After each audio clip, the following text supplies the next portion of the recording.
wait for it to catch up a second. Like I say, just so we don't have any awkward feedback. No more than what JBL would be used to at the moment, which we'll cover a little bit later. Oh, I was gonna say, something. I think I've almost got like almost 40 boxes packed. Nice. Yeah, and I got a shoot that was worth a beating for him, dude. Oh, it's probably tame compared to what I'm about to do. All right, that is true, folks. We are live. 1 week removed from WrestleMania. Boring. You're so damn boring. Get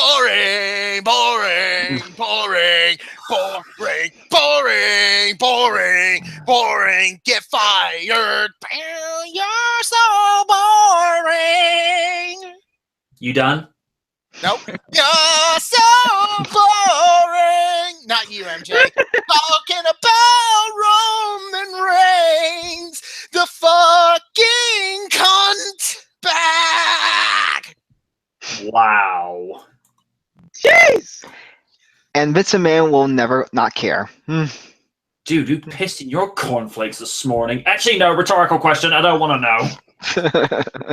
Folks, we are 1 week removed from WrestleMania 33. I have mixed emotions about this year's WrestleMania. First off, I will answer the big question. Was this WrestleMania any good? I can say yes. Yeah. To give the score, I'm going to give WrestleMania 33 an 8 out of 10 this year because it was way better than last year. Last year was WrestleMania. Definitely. WrestleMania? Really? I would have said I gotta take a shit, Mania. No, as you were when you were watching Rock versus Cena. No, I was asleep. There's a difference. Before we move on to the pre-show, which I sadly never got round to watching because I had technical difficulties. Thank you very much, my Xbox 360. Ugh. Yeah, what happened? I had to watch the whole damn thing on my laptop. No, what happened with what happened to y'all's 360? Random said something about some kind of issue. Yeah, it's something along the lines of server issues where I presumed it was just I changed my, if I had changed my password, which I had anyway. So I went and changed it to an applicable one that would let me to get through. That was fine. But come says, oh no, there's an error 592 or words to that effect, and I couldn't get on that way. So I had to watch the WWE Network via my laptop. But it's like you couldn't have watched it on PS4. We haven't got it set up on his PS4, and saying stuff like that. Anyway, I never watched the pre-show, so you guys are going to have to be as descriptive as you can. Raiden, since you didn't get to go first on a few of the matches that we previewed last week, your 2 cents on the Cruiserweight title, Neville defending against Austin Aries, the greatest man who has ever lived besides Stone Cold Steve Austin. Well, I gotta say that match was pretty legit. I mean, I honestly thought Aries was gonna win, but it kind of builds more legitimacy to Dark Neville's reign. So far, I liked it. Really liked it. Oni? It was actually a good match, believe it or not. It was fast-paced. It shocked me that Neville won. I thought Austin Aries was going to win that sumbitch. Because we all predicted Aries, I think. I think they did. Yeah, we all did. So I was just like, damn. Oh, well. Yeah, Neville won. Yay. Yeah. Okay. Co-92, did you see the Cruiserweight title match? Yep, and I gotta say, I pretty much enjoyed it. Both competitors did very absolutely good. Still don't know why this is on the main card, but oh well. At least they proved that at least they proved that it should have been on the main card. But Anyways, glad for Neville to retain, and I'm glad that they're continuing on with this feud. Alrighty. One good match down out of 13 because 10 of them were on the main pay-per-view. Yeah. Andre the Giant Battle Memorial. Eeny, meeny, miny, mo, Oni.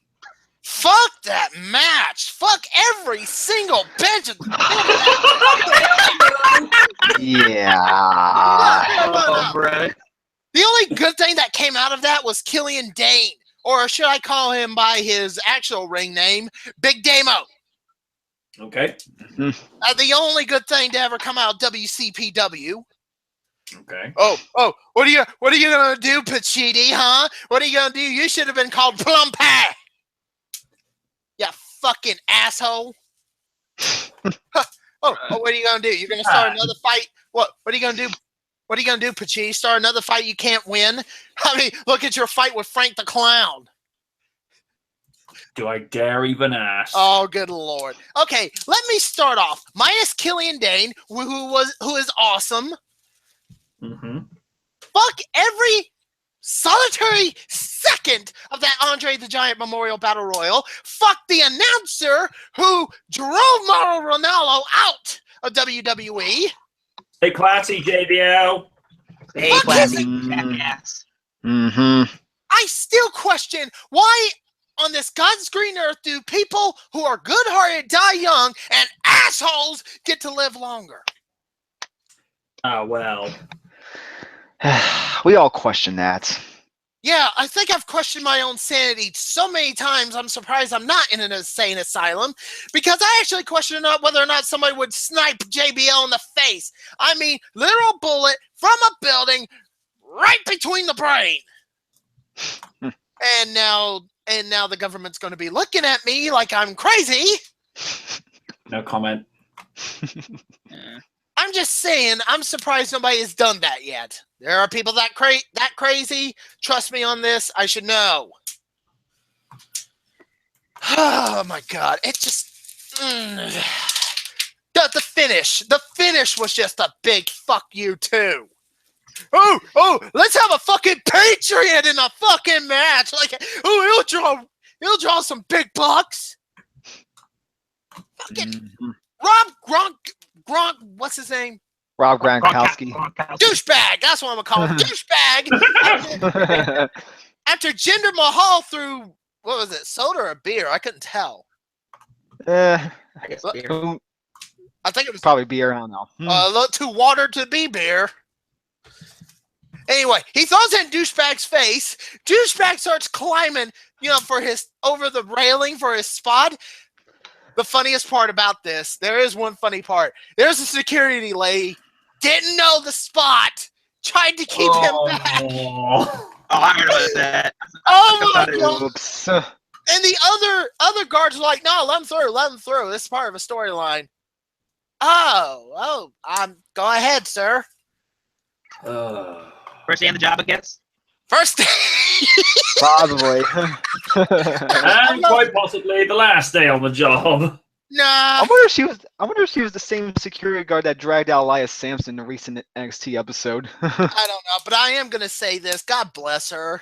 God bless her. I mean, whatever religion you believe in, still bless her. It just she made it a little better. The match still sucked, but she made it like so much better. Anyway, so basically, this match was a clusterfuck. I'm not done. Isn't it always? Pretty much. I'm not done. So Douchebag gets into the ring, knocks out Jinder Mahal. Killian Dane gets eliminated. I'm just going, boo! You eliminated Big Dano. Plumpy is not pleased. That's apparently Adam. If you follow What Culture, that's apparently Adam Blumpy-Aid's new legal name. Oh. Yeah, they did an Adam versus Adam where apparently I forgot the legal jurisdiction in the UK of how you change your name. Mm-hmm. He lost. Blumpy-Aid lost, and now he is called Plumpy. Oh. And yet he is still more over. Yet Plumpy is still more over than Am Pachiti. What are you gonna do, huh? What are you gonna do? Especially you, King Ross. Suck it. Suck it, suck it, suck it, suck it. So anyway, Mojo Rawley eliminates Jinder Mahal last. Gronk douchebag gets back in the ring and they celebrate. Mojo Rawley wins. Big whoop. Want to fight about it? Hey, you, let's fight. That's fighting words. It's like, oh, I'm hyped. Me too. Ah, let's do cocaine. You gotta be on cocaine for that fucking match. Fuck this match. Just fuck them. Somebody else. Douchebag number 2. Which one? Not you, Chris. You're douchebag number 3. Okay. Class A. Douchebag number 2. Go next. Raiden. I'm the douchebag, really? Just go with it. Yeah, Okay. I'm pissed off. Don't. Okay.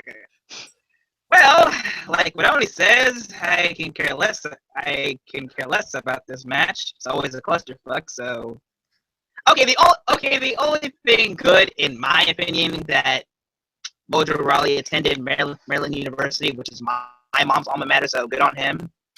But the rest can go screw itself. My man Sami Zayn didn't win. Killian Dane didn't win. So what? Why should I care?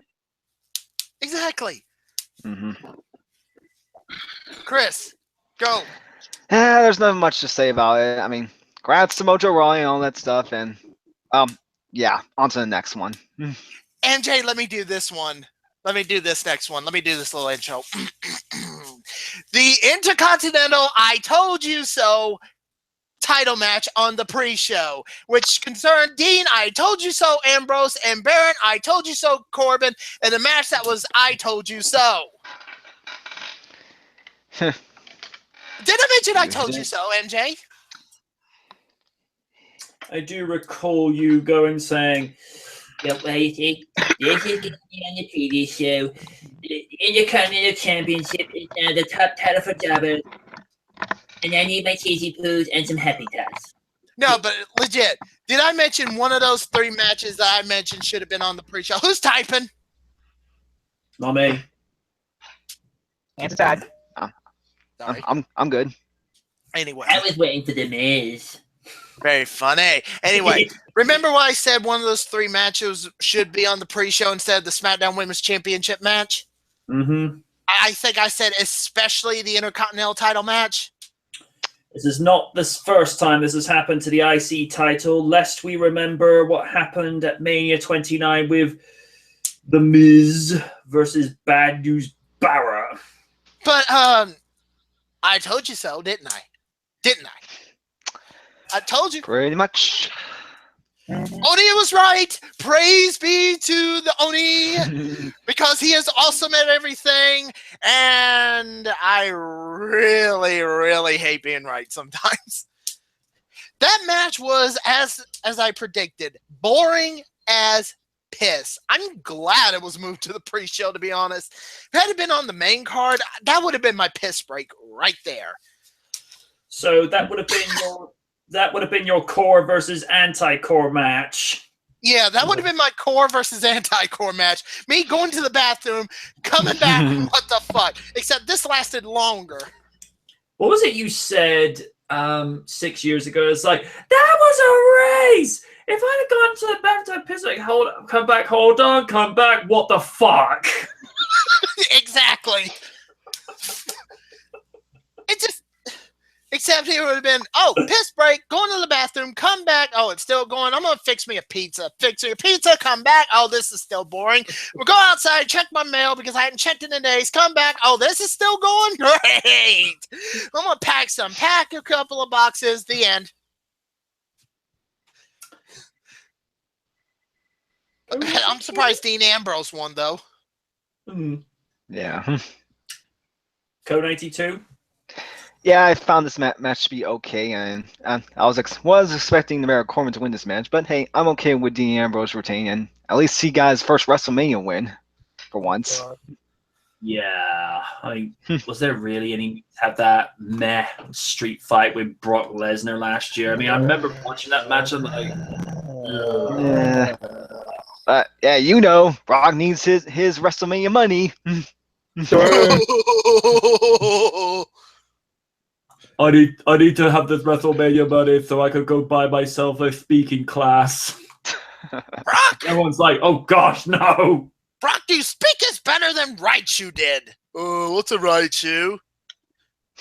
Poor stupid the Brock. thing with only two. Oh, good lord. oh, trust me, when we get to the main card, I've got something to say, actually, about the opener. I actually had this prepared.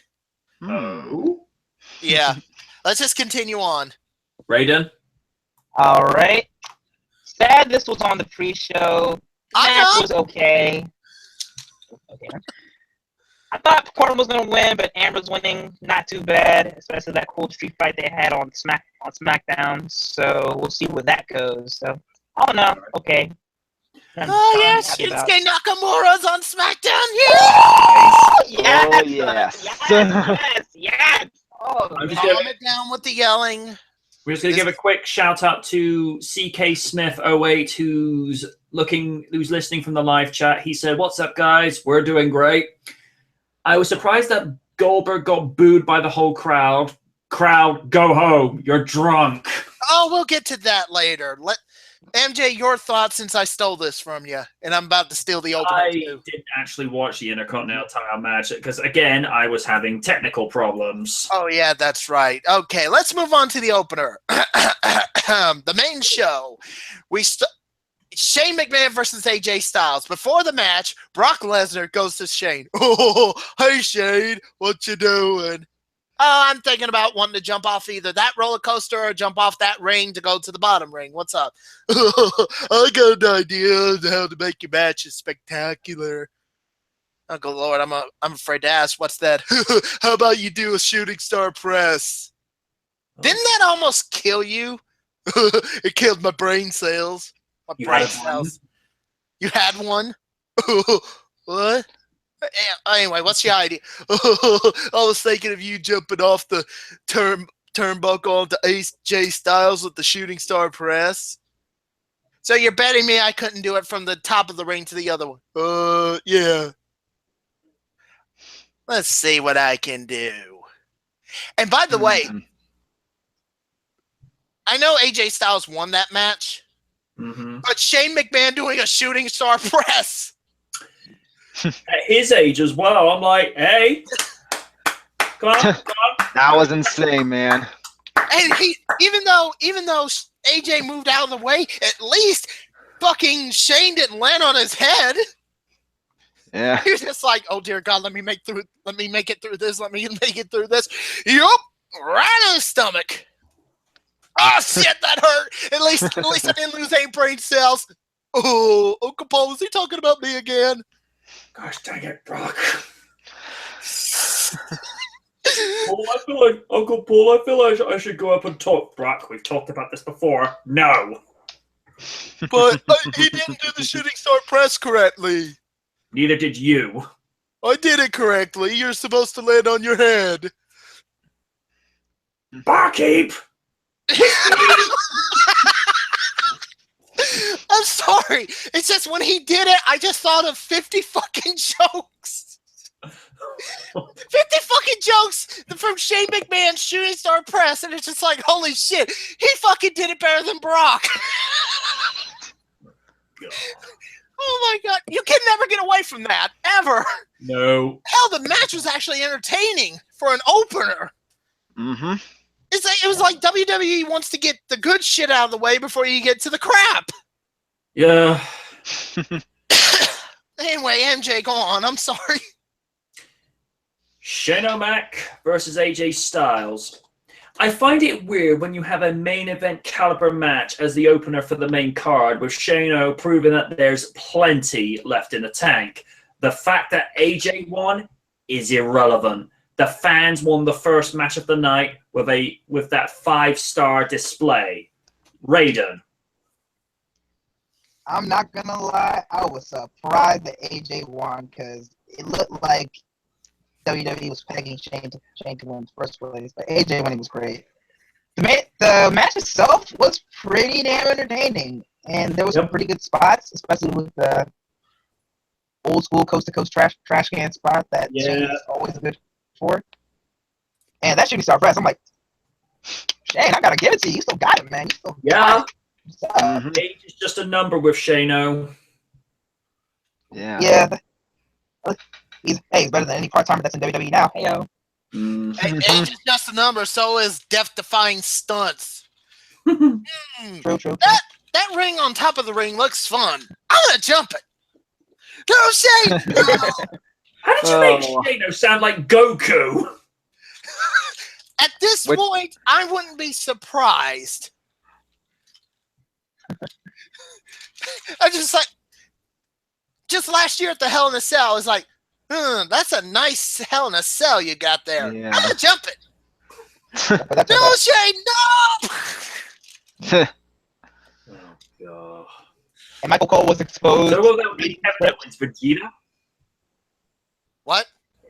Well, if we've got Shane Mack as Goku, would that make Vegeta played by Kevin Owens? He's grumpy enough to be him. Yeah. Yeah, I'll go with Wait till that. we get to it. Anyway, who's next? I am, and I gotta say, this match was amazing. I mean, both competitors did pretty well, and I was actually surprised to see Shane actually did some grapple wrestling, grapple moves in this match.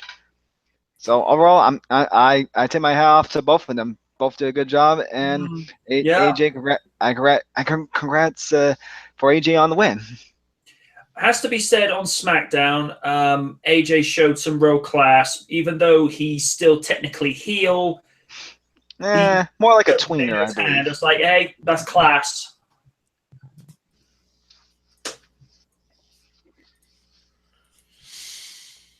Anyway, next one, please. Next match? Yeah. Okay. The United States Championship, Chris Jericho defending against Kevin Owens. I've been very clear with my comments about Owens as a character in that he has a personality akin to that of a piece of wood with his bland and contrived delivery of his mic skills and character portrayal. But the athlete is a different story. His ring skills are on par with that of Triple H, Chris Jericho himself, and recent Hall of Fame inductee Kurt Angle, which congratulations on becoming new GM of Raw, by the way.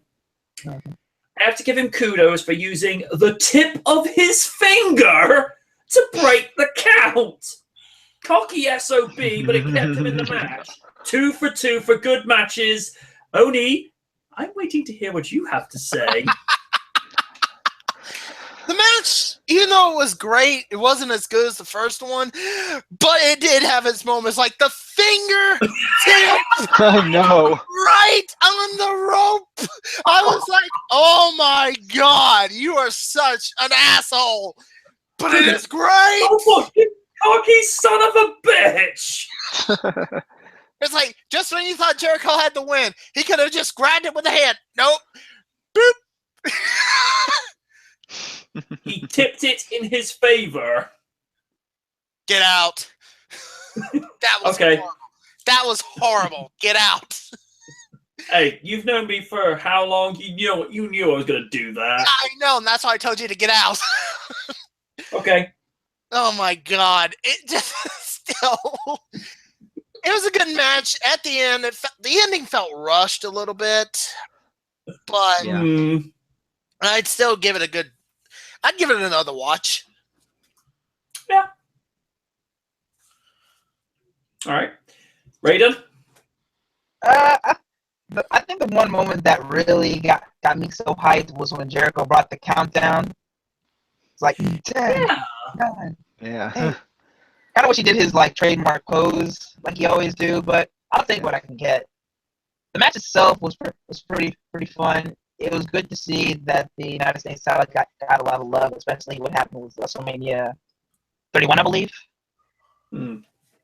Yeah. And I kind of sort of agree with Oni. I feel like the ending was kind of rushed, and the whole like powerbomb of the apron was like, okay, you couldn't do anything more bigger, but I'll take what I can get. So I don't know, good match. Code 92. Yeah, this wasn't a bad match. So I will wish it could have been a little bit more better, but hey, it did what it did, and both Jericho and Owens did an incredible match with each other. And I'm glad Owens got the win and managed to capture the U.S. title. Let's hope he'll do something with that title, which has been lacking for a while. Yeah, the U.S. title has hit and miss years. I've noticed when they have it on really high profile guys, like the late Eddie Guerrero, who won the title when it was first reactivated at Vengeance 2003 against a individual we won't talk about. To Cena having it, to MVP having it, to Cena having it again after something like 10 years. But he made that title relevant again. I don't know. I think the US title is just one of those belts. It has to be put on the right person to actually shove it out for people to take notice. Like Cesaro was the right guy for the US belt because, I mean, Oni said it best at Survivor Series 2012. Right now, Cesaro is, they need a credible United States champion, and Cesaro was it. Cesaro's still on Raw. Put the belt on him again. He needs a major push. Unless he gets traded to SmackDown. I want that. I want that badly. You guys know that. Definitely. Yeah. Okay, what match are we talking about now? Let's see. I think we'll move on to the Raw Women's Championship Fatal 4-Way Elimination. Oh, God. Oh, yeah. Charlotte, Nia Jax, Sasha Banks, who's always so nice looking. How you doing? Versus everyone's favorite girl, Bayley. I know there were a few people that rained on this match. You're entitled to your opinion. I have to question as to why, as I found this to be very entertaining, and Bayley pulled out her A game to get the win at the end. I find it fitting that Charlotte was the last to be pinned because that sends the message that Bayley could get the job done twice. And it was smart strategy at the beginning to try and get rid of Nia Jax, but I was surprised the ref allowed the count for all three girls to pin Nia at the same time. But via the same token, Nia's a one-woman army.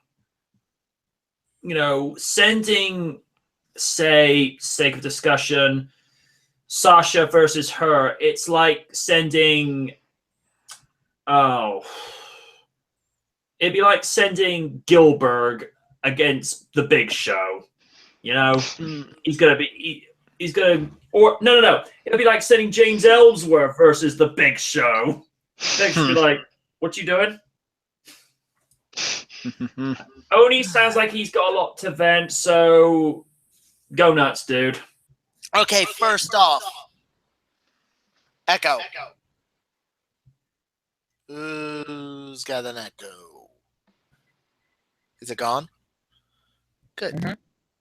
Second off, where was the heel turn? Yeah. Exactly, dude. Exactly. I think they're still saving it for the right moment. That was the That right was moment. the right moment. That was the fucking right moment. That was the right moment. Everybody knows that was the right moment. It would have been perfect. No, let me break this down a little bit. Plan A, all three women get Nia Jax out of the match. Plan B comes later. And guess what happened? Plan A worked. Yep. Because they acted like the four horsewomen for all of 5 minutes to get Nia Jax out of the ring. And all three of them pinning one woman. There you go. Get her out of the match early. There's your real match. Now, you're probably thinking, hey, guess what's going to happen? It's going to be Bayley versus Sasha. Get Charlotte out. Nope. That plan failed as Sasha got eliminated. Good for you. So it was Bayley versus Charlotte, a match that should have had Bayley win the belt instead of a random ass Raw. RAR, get it? Anyway. So Bayley retains the title. I was expecting Sasha to come back out, okay? And be like, yay, yay, yay. And then the heel turn. Guess what? Nope. No heel turn. Never got it. So I was just thinking, okay, it'll be the Raw after Mania that'll happen.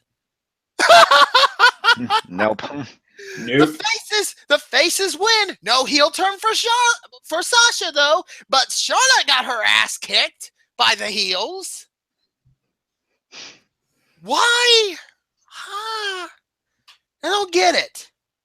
I think you said it best once. Yeah, booking finally makes no sense. Yeah, that made no fucking sense whatsoever. We never saw any hints towards Charlotte being bitches to the heels all of a sudden.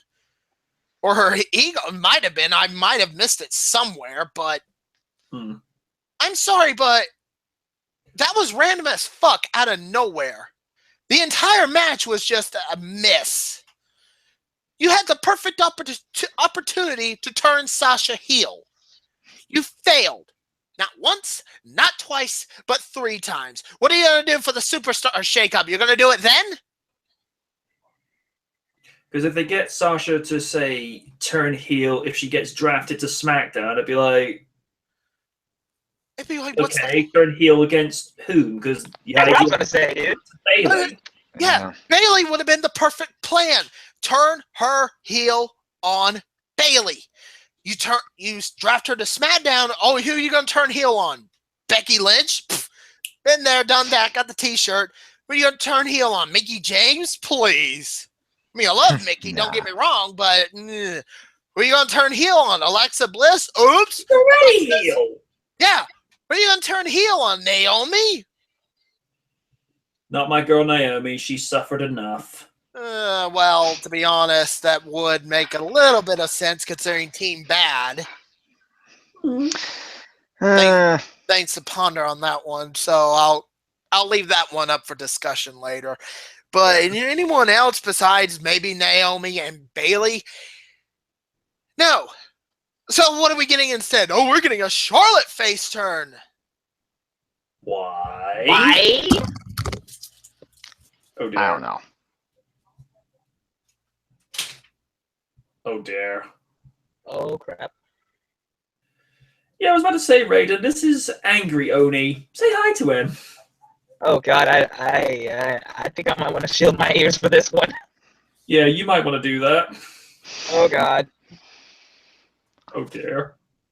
Oh no. Oh, I was quiet. Oh. No yelling. This is interesting.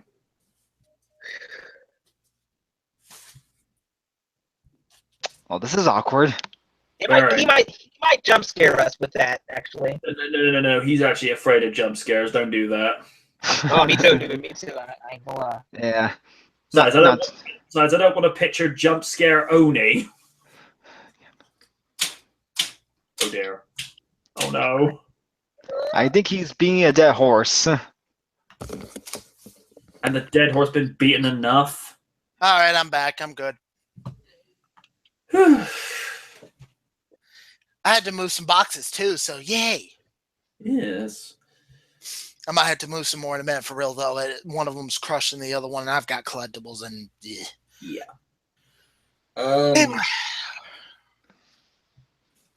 Anyway, I'm good. Next! Go 92, you want to have at it?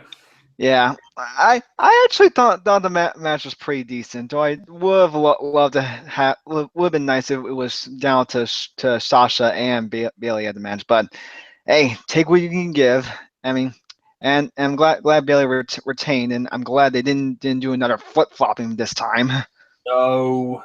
That's the last thing that Raw Women's title needs at this point. True that. Raiden, go nuts. Alright then. I'm not gonna lie. I kind of sort of didn't care less about this match. I saw I saw a little bit of highlights, but all in all, it's pretty good. Like Oni said, Plan A worked. Plan B, what the hell did they not do? Plan B was get everybody else out of the ring and become champion. Right. That sounds simple enough. Too bad we're stupid at creative. Also, before I go to the final plan, I got a little thing about Charlotte. Look, I got love for her ring skill wise, but not gonna lie, she personality wise, she bores the crap out of me. Me too. I can see your point. Yeah, and like Code 92 and Oni mentioned, I really wanted Sasha versus Bayley. You know, Yeah. of her turning heel, it's perfect. But no, WWE had to prolong that. But in the end, I am happy that Bayley did retain, and on Charlotte of all people, the person that should not win every freaking privilege. We can say that right now. So yeah, match wise was pretty good. Thank God Bayley retained, so no more hot potato title ish. No. Even though I should not count my blessings until they hatch. Yeah. Well, I'll give you that, but the superstar shakeup's coming up, so Here's a question you have to ask. What if Bayley gets drafted to SmackDown while she's still champion? I don't think That's that'll going to cause complications. they've already said champions are eligible for it, so that's in layman's terms. We don't know what the fuck we're doing. Probably only the Intercontinental and US champions. Basically. Yeah, I mean, it would be weird for the Raw Women's Champion to be on SmackDown defending the Raw Women's Championship. Yeah. See, this is why I said ages ago, when Charlotte got drafted to Raw as the women's champion, it's like, just keep it as the women's champion, and on SmackDown, call it the Femme Fatale Championship. Just something that's not just lazy, like Raw Women's title, SmackDown Women's title. It's just like, you guys have got no imagination anymore. Well, I got a feeling Raw and SmackDown Women's and Tag Team titles are safe. Probably the ones that might be changes: WWE title, Universal title, US title, Intercontinental title. Maybe. Speaking of the tag team titles, the Raw Tag Team Championship ladder match. The Club versus Enzo and Cass versus Cesaro and Sheamus versus the Hardy Boys? MJ, may I? Go ahead. Brother MJ! I Don't do knew you'd come. For you see, it was Matt broken brilliance that got them to go back to the WWE under Mika Mahan because of the treacherous owl known as Impact had screwed them over and pending lawsuits. And I hope soon that the end of TA will lose the lawsuit and will become deleted. Delete.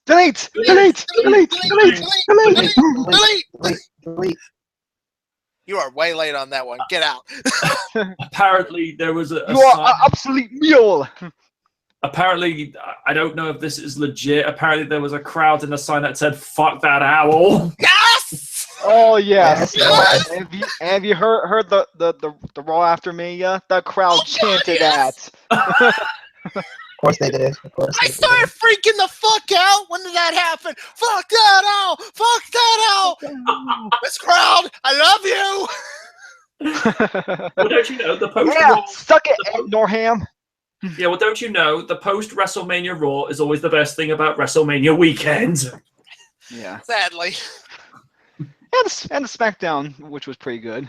We'll Especially the Raw after Mania 29 with during Sheamus versus Randy Orton, HBK, Jerry Lawler, JBL, you have no standards, Michael Cole, Cotton Candy. Beach Ball Mania. Yes, Which, by the way, why they had to do it during the cruiserweight match? Oh, it's a cruiserweight match. What do you think? They haven't booked that shit properly. Nope. I can see why. Oh my god! But still, fuck that owl. Best chant of the night. No question. The end. It's probably the best thing the crowd have done since.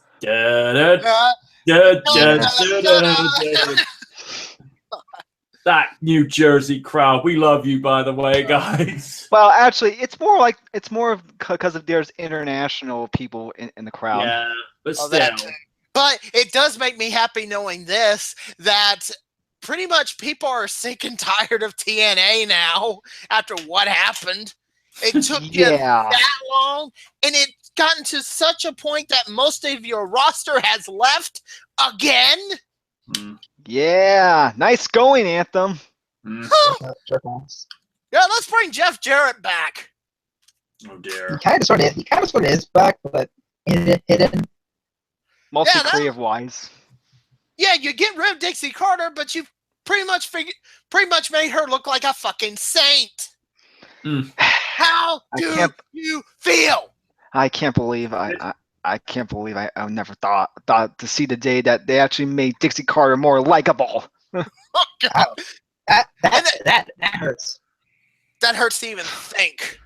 Yes, I'm I know. sorry, that just fucking hurts. It's making Dixie Carter look that likable where she'll go, "Hey Dixie, want a date?" No. Yeah. Fuck no. And guess what? At Norham, you know what happens when you do that shit? You know what happens when you screw over the Hardys and most of your talent? Oh, let's add to the fact that you're going to be bringing back old people that was relevant in 2005 to 2007, minus Christian. Yeah. God, it must be wonderful to live in the beer-drunken mind of Jeff Jarrett. Gail Kim had actually... I have lost a lot of respect for Gail Kim when I heard her say this in an interview. Oh, I'm not with Impact anymore, but I'm expected to go back there soon. Jeff Jarrett's back, which means creative will be a lot better. And it'll go back to the old days. Oh, my Gideon! Wow, aren't you a kiss ass? Oh, wow. us knockouts invented the women's revolution. You sucked at it. To be fair, there's some if good it was matches a back women's then. revolution, if there was a women's revolution in TNA, you would have had more than 5 knockouts going for a title and had new faces holding the belt. Let's see, how many times have you held it, Gail? 5, 6? 6. How many times has Angelina Love has held the title? By the way, she's back. 6. Huh? You're not one title away from being Trish. Yeah. Oh wait, Mickey James has already beat you to that. Yeah. Soon. Yeah, Oh they my. won't acknowledge her time in TNA, which I think at this stage he's actually kind of grateful for. Oh Yeah, my not to mention God. her husband's back with Impact. With an irrelevant heavyweight title. I'm sorry, but I'm starting to think Stockholm Syndrome is the name of the game for TNA. Oh, I'm sorry, it's Impact Wrestling. Oh, I'm sorry, it's going to be GFW Impact soon. Yeah, they're gonna merge. Yeah, they're going to merge Oh, GFW yeah. with Impact. So this is Yeah, gonna be, so much for that wrestling boom. so we're pretty much seeing NWO Nitro being done again. No, not that kind. I mean a legit merger, MJ. Okay. I'm talking. So this whole time was for nothing. Ugh. Nice way to waste our time, Yeah. you fucking cockknockers. Yeah, and Vince McMahon's Oh, let's laughing not at bring you right Big now. Show into this. No, Big Show has lost the title of cockknocker. Okay, officially. And he Jeff wasn't even Jarrett- on WrestleMania. Yeah, he was. Battle Royale. Huh? Was he in the Battle Royale? Yep. Oh, that's why I didn't know. Yeah, he was in the Battle Royal. Eliminated early. And him and Wow. Braun Strowman had a story too. So creative. Yeah. Fuck off. But to get back to the match, I'm just glad. I actually have another story. Believe it or not, this revolved the entire WrestleMania weekend. Matt and Jeff Hardy had WrestleCon to do. Mm-hmm. And then the next night, they had to defend the ROH tag team titles against the Young Bucks in a tag team ladder match. I saw that match. Jeez. That match was brutal. The Young Bucks won, and the Hardys' contract with ROH is up. Jeff had told people that, oh, I'm so tired, man. I'm going to sleep the rest of the day. You know what he did? What? Snuck out. Matt Hardy was hosting a tailgate party. One guy caught the WWE car. And as you know, when I watched it, I had forgotten everything about it. And I just thought, oh, shit, the New Day. The New Day is going to be in this. And then we heard Hardy's music. Yeah. Michael Cole, I was like jumping for joy. Michael Cole, as much as I hate him sometimes, actually came up with the best thing ever. Things are about to get broken. I was like, I don't know whether to say fuck you, Cole, or nice job. And remember this, Jeff Hardy is still sore from the ladder match. Yeah. And he's still appeared. And he hopped off the ladder onto another ladder. How is he able to get through the pain is beyond me, man. He's supposed to be It's sober Jeff now. Hardy. Wait, he's supposed to be sober now, right? No pills in him and shit? Nah. Yep. That's a good question. Yeah. Well, if WWE let him back, I guess something's up. Well, then again, he said he has kids now and all that, and he wants to be sober for them. So, you know what? I'll give you that. I'll give you props for that one. So he's trying to pull a Shawn Michaels. Yeah, but but I was gonna say, what you could pretty much tell the Hardys wasn't in full broken mode, and we know the reason why. Some people are blaming WWE for this, and I'm just gonna set this out for the record, which most people should know. This is not WWE's fault. Believe it or not, this is not WWE's fault. It's that fucking owl. Fucking Anthem and Ed Norham.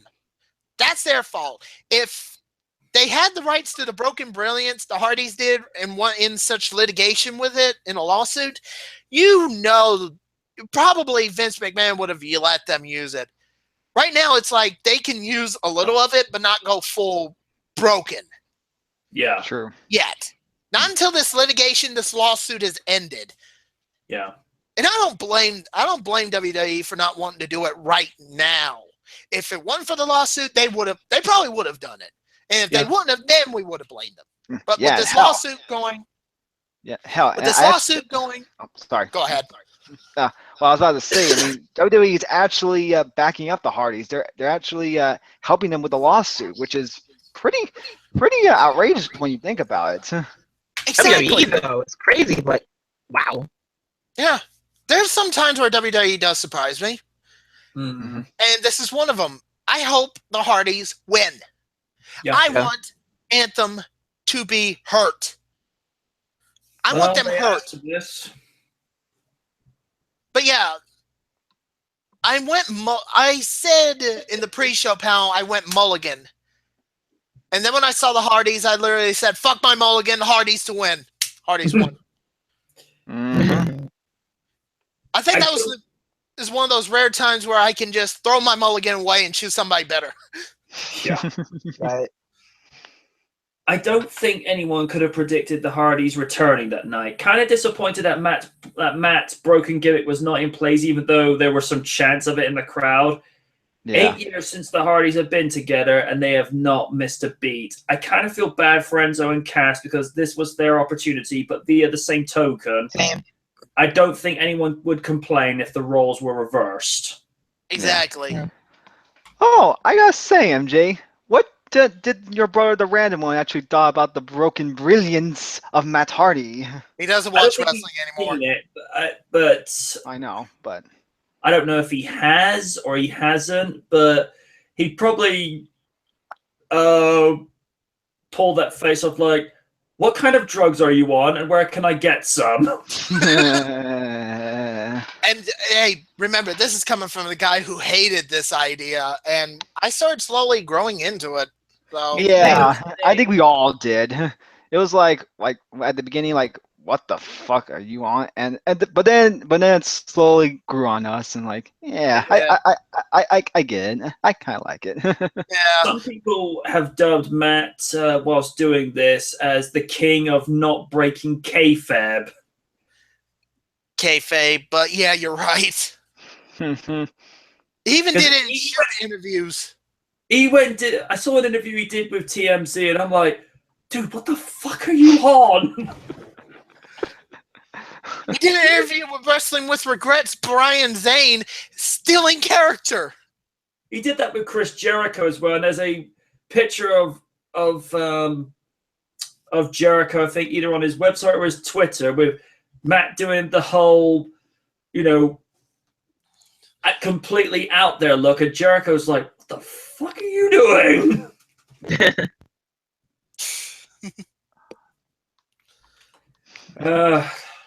Maiden. Okay, like you said, mention. Do I hear echo? No. Not really. Okay. All right. Like MJ said, I did feel a little bad for Enzo and Cass. I felt like it was their moment. Yeah. But when the Hardy Boys came out, I was like, okay, they're winning. But Definitely. Jeff Hardy taking that ladder bump. I know. When the ladder's broken, all that, I'm like, oh my god, the pain. Yeah. Especially now that you know that those two were in a ladder match the other night. Yeah. Exactly. Right? And also, should be noted, it's been 17 years since that triangle ladder match at WrestleMania 16 with the Hardys, Edge and Christian, and the Dudleys. And good lord, that match was brutal on its own. And the last time the tag team titles of any kind changed, not counting dark match. Yeah. Anyway, we missed it. Yeah, like I mentioned. Go ahead. Yeah, like I mentioned, a little off topic here. I'm just kind of glad to see like all the titles being defended WrestleMania once again. It's a breath of fresh air to see that. Minus With the exception of one. Yeah. True. Oh god, I feel bad for those Usos. I don't. Yeah. Okay. Like I mentioned, match itself was pretty good. I mean, I've seen some better ladder matches, but all in all, the moment with the Hardys was pretty good. So glad that Jeff finally got a WrestleMania win. Yeah. So there's that. So yeah, pretty good match. Code 92. Yeah, like everyone else, I did not expect the Hardys to return this soon at this point. And I gotta say, all four competitors in that match, they did a damn excellent job. And I'm glad to see the Hardys now 7-time tag team champions. And I look forward to see what they're gonna do in the next coming months or so. And I gotta say, I thought this was match of the night for me. So you're saying the Hardys should win the lawsuit? Oh, definitely. Oh yeah. Because Same. Anthem should have known that Matt Hardy already copyrighted the gimmick long before. Rebe Hardy did that too. Yeah, so they should have known about that. Wow, this is one of the rare few times I actually agree with Rebe Sky on something. As the old saying goes, the enemy of my enemy is my friend. Yeah, let bygones be bygones. For now. Yes. Anyway, next. John Cena and Nikki Time! versus Maurice and Oni's favorite wrestler. Wait. MJ. Can you hear Wait, me? has the press joined us? Yeah, you didn't Press, notice? that you? Wow, you're late to the game, dude. I'll get the reasons why in private, but can I give my thoughts on the Hardy match? Go ahead. My jaw hit the floor as soon as they entered, and my God, that pop. and the amount of fans doing the delete motion. Oh my god. Mhm. Which one was better, that at WrestleMania or fuck that owl on Raw? Fuck that out! Fuck that out! I don't Oh. really where the fuck Not that the crowd Wait a when minute. Roman came out. Prez, Yeah. what were you saying? I don't know where that owl thing came from. Rebe Sky. Oh. Yeah, she did a hashtag on Twitter when she was ranting about Anthem with over the lawsuit. Oh dear. Which we want the Hardys to win because fuck Anthem. Which is just meh TNA. Yeah, thank you, Nick Nugent. Yeah. And that got over too. I hope Rebby saw that. See, folks, now you know why I hate TNA so much. Aside And from the they crappy give- wrestling. It gives me new excuses on to why. Has to be said. We'll do this just for old time's sake. It'd be like, MJ, what do I think? TNA logic! Thank you! It fills the world with stupid. This will only make sense in TNA. This only makes sense in Jeff Jarrett's fucking mind. You had a mind? Yeah, it's shared with Ed Norham. Oh! I-oh. Anyway, okay, you gave your thoughts on the match, right, Prez? Yes, I did. Also, can I just point out that someone was holding a "Take This, Mr. Eyeball" sign in the crowd? If you played Mario, What? What? for those who need a reference here, in the intro video of Mario Power Tennis, that game was awesome. So Wario and Waluigi are vandalizing the tournament bracket, and when Waluigi is drawing over Luigi's eyes, he says, and I quote, "Take this, Mr. Eyeballs." Oh. Wow. Anyway, real quick thoughts on pre-show and up to the Hardy point. Cruiserweight title now. Was disappointed. I wanted Aries to win, even though I'm a Neville fan. Yeah, same. Andre the Giant Memorial. Fuck you. Go. I was shocked to see Gronk, considering this was in Florida and not Massachusetts. Fuck him. He might enjoy that. Anyway, and have we gotten to the Shane McMahon match yet? We will in a minute. What was that? Dean Ambrose, Baron Corbin. Meh. Go. Same thing as you, meh. Yeah, meh. Shane McMahon versus AJ Styles. Go. Wanted Shane to win, even though I'm an AJ fan. Shane to go over in the feud. That's all. So nothing on the Shooting Star Press. That was awesome. And the fact that he did it better than Brock Lesnar. Yeah, Definitely. he botched, but at least he didn't get a concussion. Ah, yes. Okay. Kevin Owens versus Chris Jericho. Go. Wanted Jericho to go over. Same. Raw Women's title match. Am I on the right one? Yeah. That pig piled over Nia Jax to pin her was hilarious. Okay, are we caught up? The Raw Tag Team title match. That's He's already gave his thoughts on that. Yeah. Okay, we're caught up. Next up is John Cena versus who cares? Move on. Let's get to the next match. Yeah. This match was kind of unnecessary, as did we really need to see a match that came to be because of a bitch fit from both sides? That's usually what a flame section in the comments section is for. How you doing? Pretty much. Oh, And so some- that's how creative gets their ideas nowadays. And someone pick up that phone because I called it. Cena proposed to Nikki. While I'm not to rain on someone's parade, unless it's Eva Marie, this could have been done in private. Next. Yeah, I'll go last. Go on. Well, let me go first. I really think this was yeah, I agree. It was kind of an unnecessary match because I feel that Cena doesn't even need to be in this type of match to begin with. I mean, now we can say what we will about him, but when it comes to WrestleMania, he deserves to be in high-profile type matches. But this just felt, I don't know. I mean, glad for the win. Glad they proposed and all. Blah blah blah. Nothing much to say. Robot Man. Cyber Raiden. Oh man, boy, I did not care about this match. It was basically a celebrity WrestleMania match. Kind of. I mean- Basically I mean- filler. Oh yeah, with Al Yeah. Roker calling himself, what was it? Mm, You don't want to say it, do you? I don't blame No. I don't even know. No. you. I forgot. It's better you don't. Keep going. Like I said, I didn't care less about the match. I mean, we all knew the whole marriage things happened. Brianna, Mhm. Stephanie, Nicole Garcia, something. Will you marry me? Yes, Cena. Yes. So like, oh God, we all just, we all, can y'all just pick it up already? Yes. All right, Z92, Come on. go. I already did mine. Preston, you did it.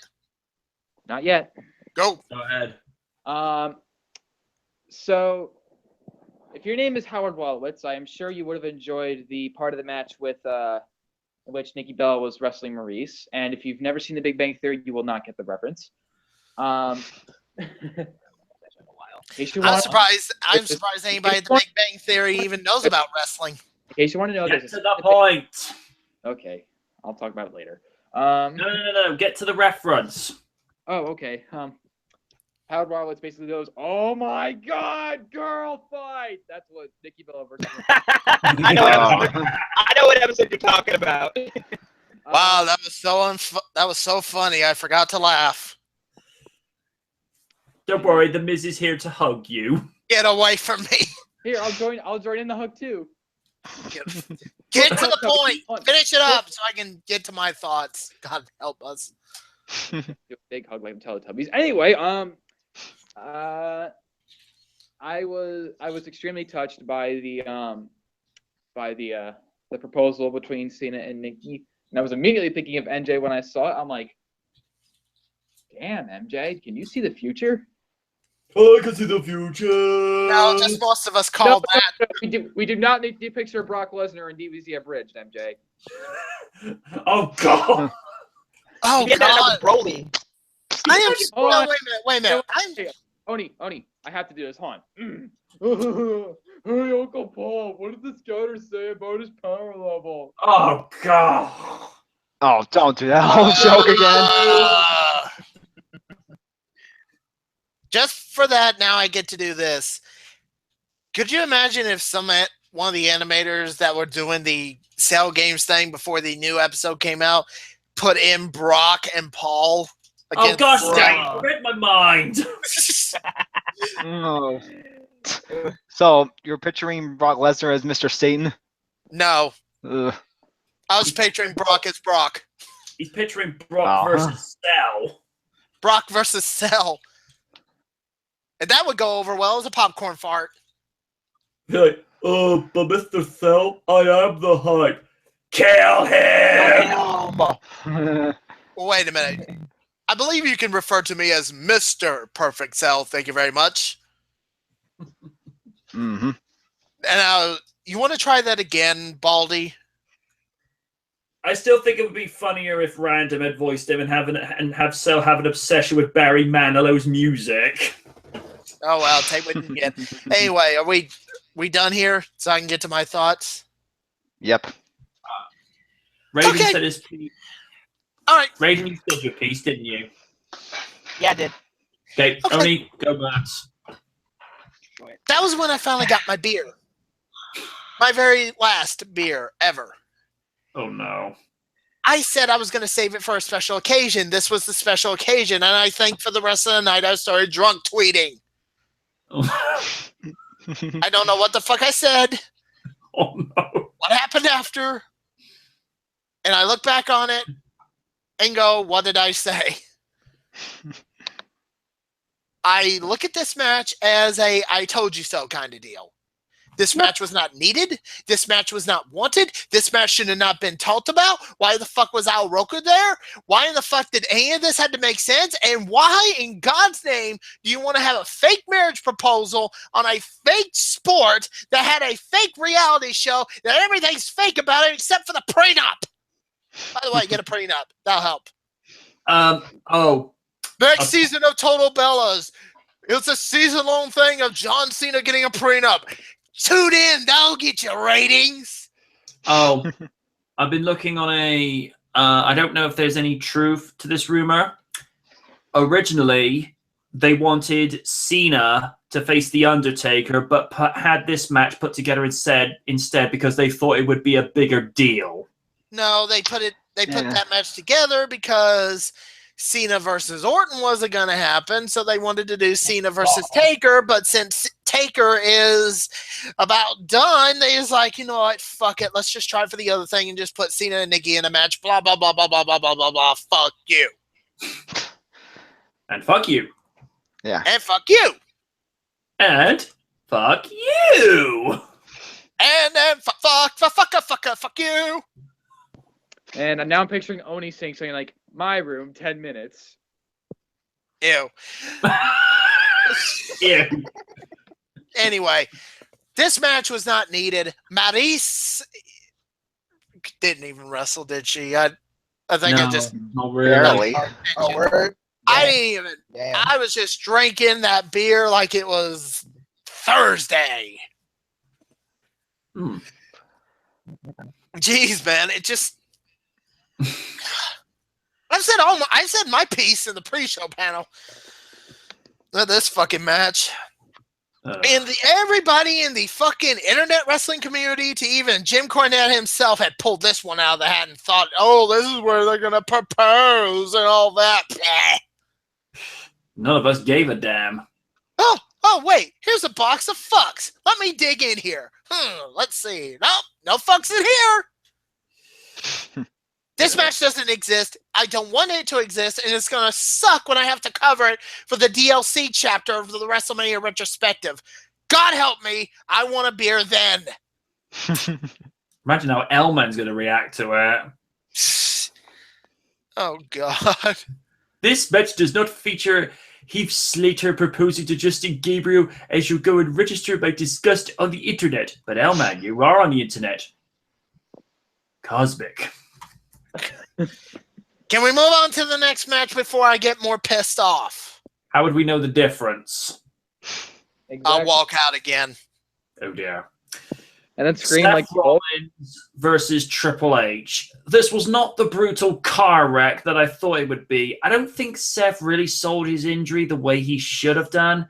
But then again, kayfabe is dead these days. Good match, but not Triple H's best. Oh, Prez. my God. Prez? I'm sure during the match, the referee was looking at Seth like, hey, Seth, what are you doing? Don't kick Triple H into a woman. That's a woman? Whoa. Wow, that was so funny. If you've seen the Brax, you'll get the reference. Anyway, that was probably the most brutal part of the match, if you could consider it brutal. Stephanie falling off the ring, and I will give her props for taking the bump like that, though. She didn't have to do that. Yeah, her yearly bump.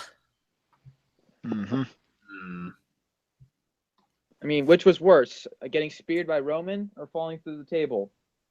I'll tell you in a minute. Coin Let me get to. When you're done, let me get to my thoughts. Here, I'll flip a coin right now. Heads, it's Roman. Tails, it's the table. Here we go. It landed on its side. What if it's a table made by Roman? MJ, stop thinking that. That's just dumb. That's beneath you. What? No, come here. No. You got better sense than that. No. Anyway, Prez, did you finish up already? Yeah, pretty much. That's all I really had to say. Rated? Oh, come on! Wait your turn, Padawan. Oh, you motherfucker! Just for that, I'm next. No, motherfucker! Just for that, I'm next. Sorry, dude. Sorry, Raiden. Just for that, I'm next. It's cool. It's cool. Hey, Steph, got wood? Probably more than what she got from Triple H these days. Oh, I'm not. That's not the only Steph joke I've got. Hey, I didn't know you and Triple H went to Sturgis. You are seriously like the 40-year-old mother that's trying to hang out with the cool kids nowadays. Mhm. I am so not kidding.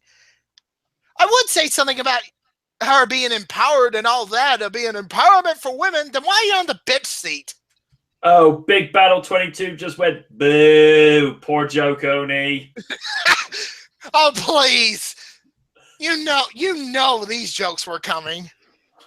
By the way, Big Battle, how you doing? Glad you're joining in. But seriously, though, the match was... Yeah. Also, Triple H, did you know you stole one of Undertaker's previous gimmicks? Exactly, son. Except for the fact he didn't have 7 years. Except for the fact he didn't have anybody on the bitch seat. Oh, I'm sorry, Steph. You're supposed to be empowered and all that. Your woman balls can't take the heat. Oh, God, that's a mental image. So get in. So get in.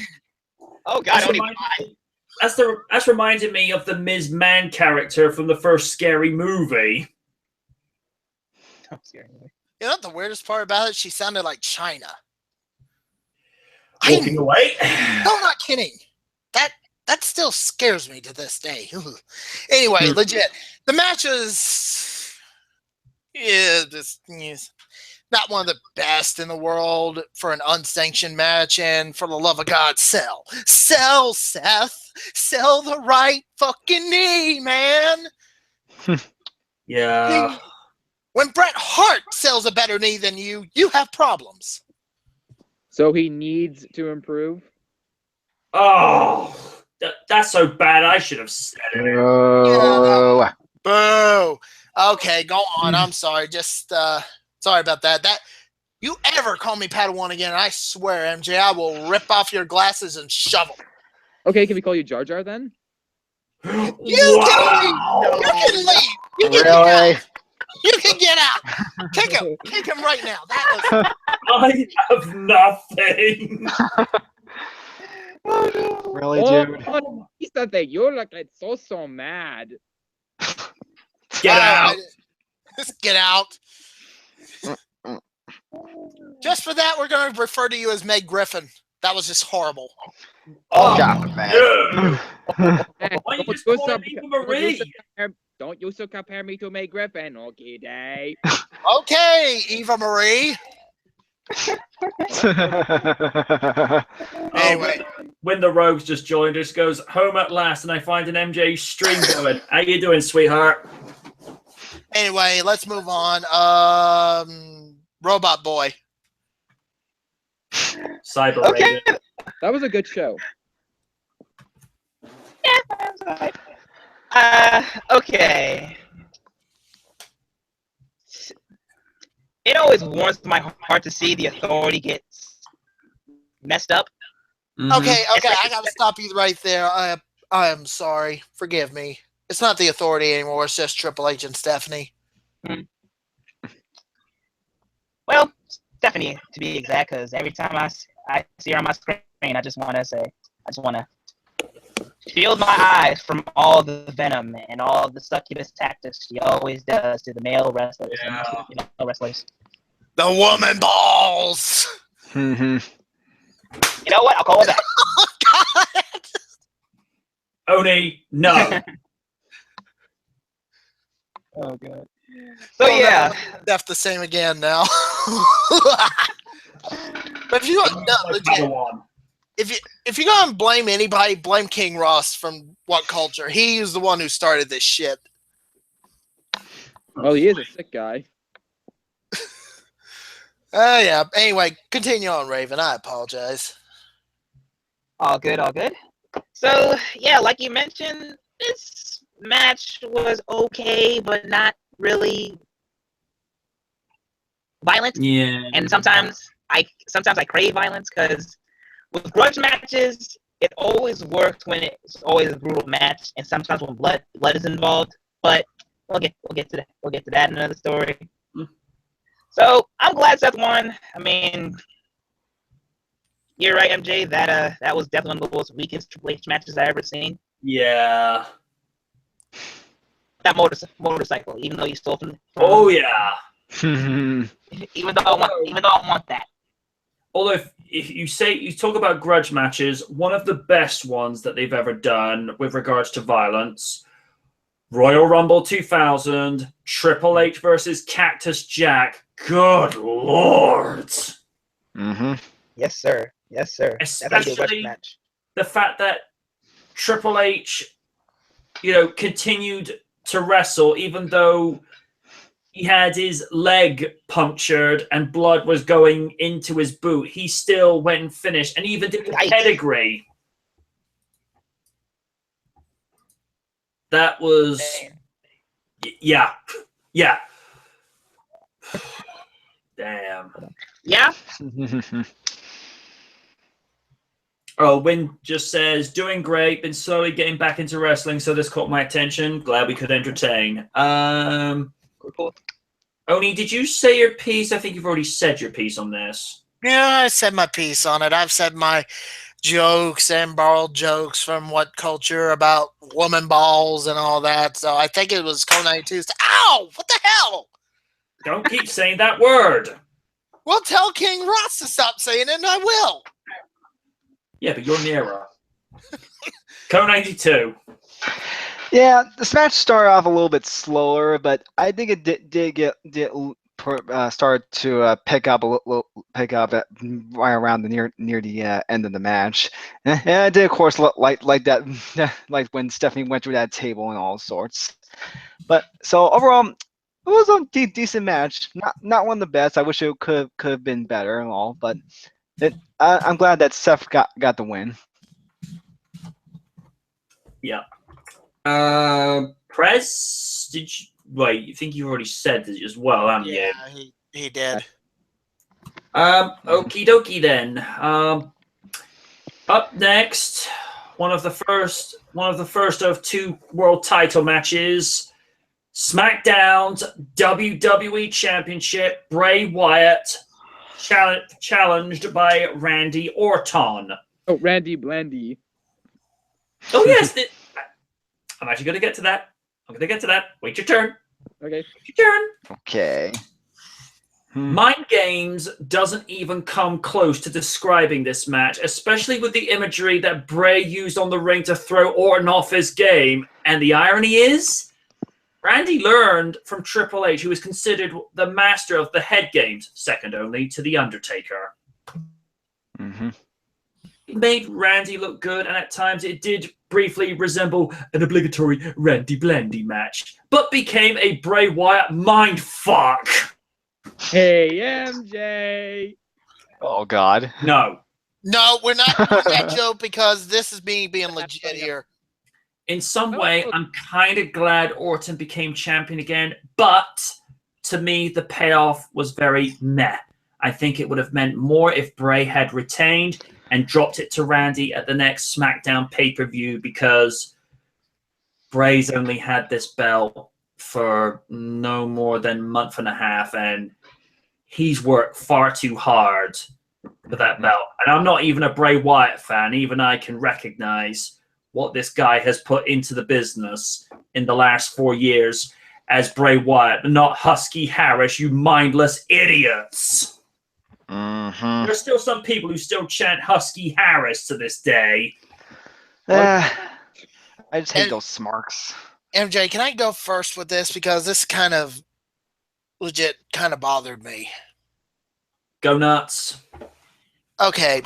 And Okay. people in the comments, I'm sorry for taking up most of the time or butting in or anything like that.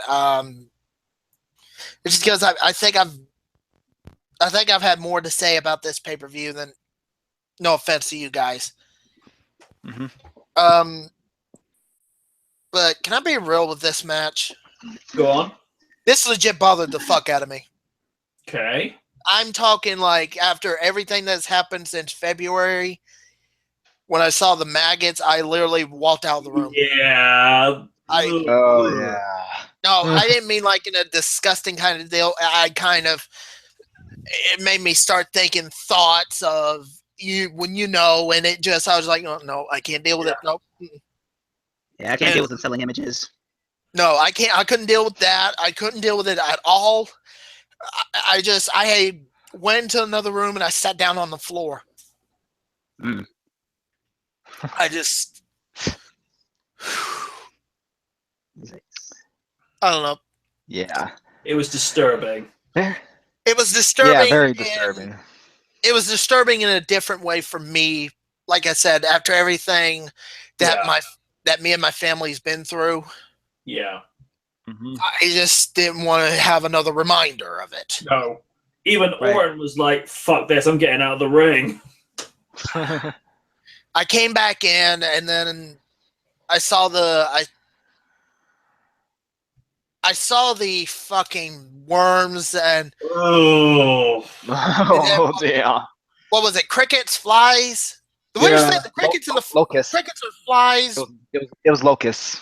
Oh, it was locusts? Somehow that didn't bother me. That didn't bother me. Wait. You mean they didn't bug you? Really, dude? Oh, good lord. I thought I was bad. I thought I told bad jokes. What the hell? Jeez. Come on. Prez, come here. Come here. Why? Ow, what? Dave! Seriously, dude, no. Don't say jokes that are so bad they make me look worse. See, now I gotta say this. Golf is a fake sport. You've earned Fuck that. you! Ooh. Got some tension going on. Hashtag heel Oni. Yeah, damn right, son. You're just jealous for being better at it than you, though, Oni. Oh, you're saying I'm better than golf? No, I know I am. At it. I'm better than you at it. That's because we don't have golf where I am. We play horseshoes. Anyway, moving on. That's because Oni knows how to tee Prez off. What was that? Okay, so it's okay for it's not okay for me to make puns, but it's okay for you to make puns. Hey, MJ, how about you come meet my friend? No. Make your friend Anyway. what? Can we? I'm done with this panel. I'll do that. Yeah, let's not do that. Yeah, I was gonna say the match, if it wasn't for that, might have been okay, but it just. I'm hoping when I cover the WrestleMania retrospective, You'll be in a DLC better place by that point. that and it won't disturb me as much. No, For because this, I can't. For a psychological, mental standpoint, I can't recommend this match. no. Nah. Yeah. But do you agree though that it was too soon for Bray to drop the belt? Oh, good lord, yes. Mhm. Jesus, tap dancing Christ. I bet you 101 Orton was penciled in to win the WWE title ever since the Brock Lesnar incident. But Vince, he busted me open and all that. I know that, but we had to let Brock win. But I think I should too. How about a title match? How about a title reign? Thank you. As long as I can get some stitches and know where the hell I am the next day, you got it. You got it. That's all I'm in for WrestleMania to win. Who do we got? Get him to Bray Wyatt or something. I don't care. Like I say, if it had been, because I think SmackDown get Extreme Rules, right? Because Payback's the next SmackDown. pay-per-view. No, it's exactly. If it's Payback's a Raw pay-per-view. yeah.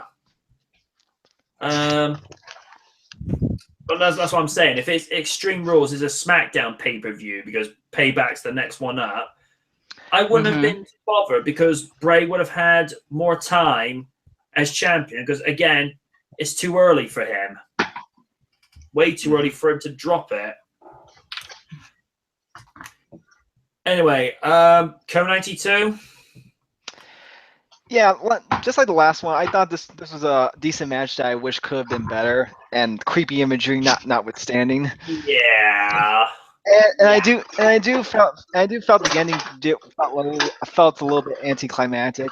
I Very. felt that they could have done a little bit better with the ending, in my honest opinion.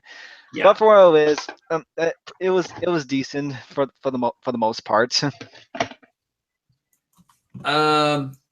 Raiden. Well, I will say that the whole unsettling images, I feel like that's Bray Wyatt showcasing his power in a way. And yeah, I agree with the Codex too. The whole thing ending was just so anticlimactic. It's like, really? You pulled the same stuff with Jericho and Owens, and you're gonna do that? Yeah, no. And why did Bray lose the title? Why? Just why? Yeah.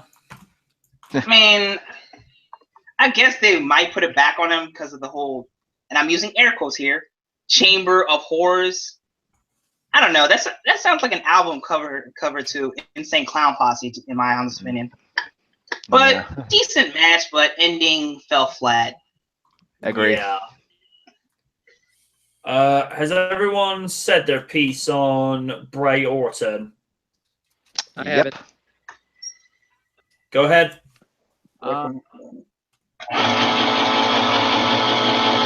What the? Oh, sorry about that. I'm doing some tune-up. My mom's very adamant about it. Oh. Okay. I'll stop. I wasn't really that creeped out by the whole bugs, but by the whole bug ring, but it was definitely a nice touch, I thought.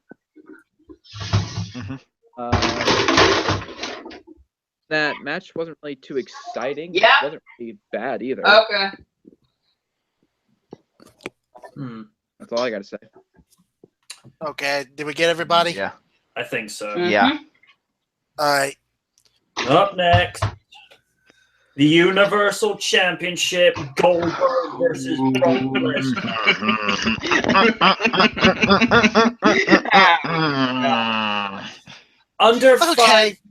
Under 5 minutes was not enough for this match. I grant I have to bring human factors into this, but I expected a little bit more. I did get a chuckle out of the "can you top this with mentality" with Lesnar being met with spears after a fight. Oh, F5 spear.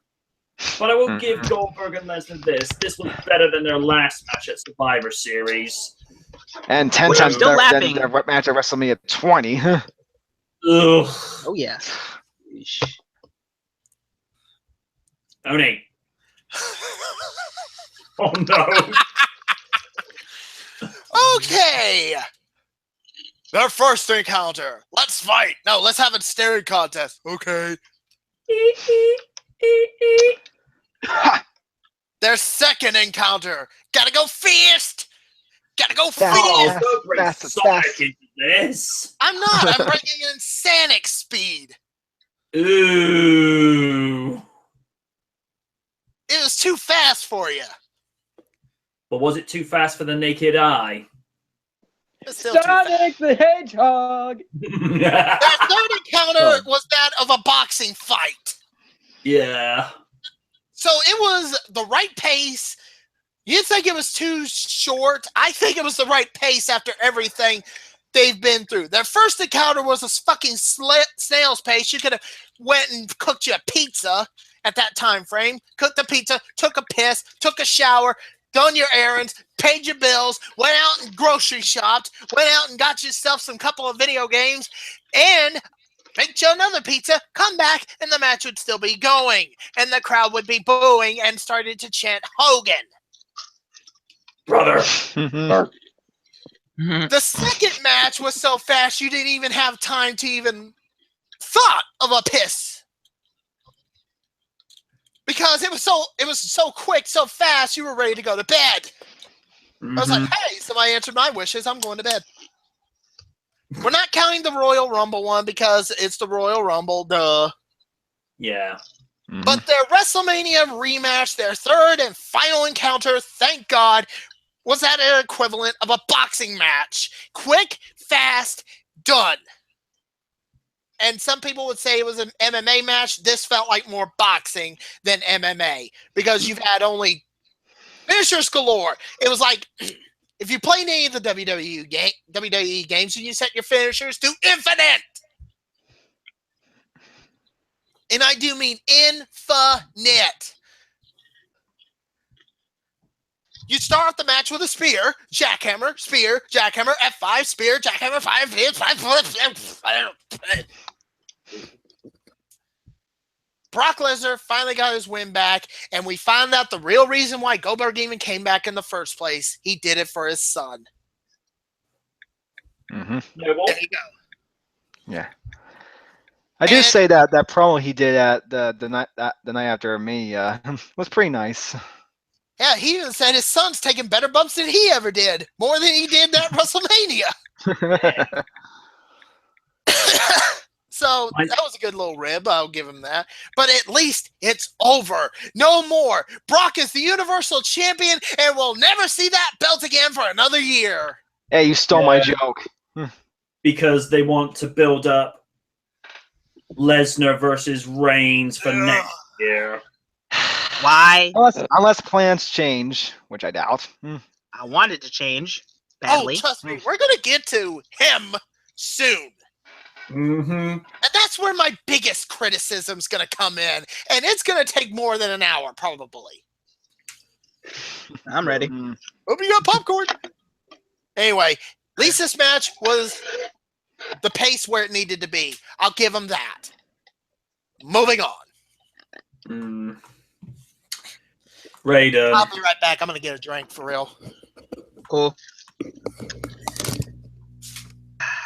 Man, oh man, oh man, oh man. I'm just glad it took a little bit more to let this match end.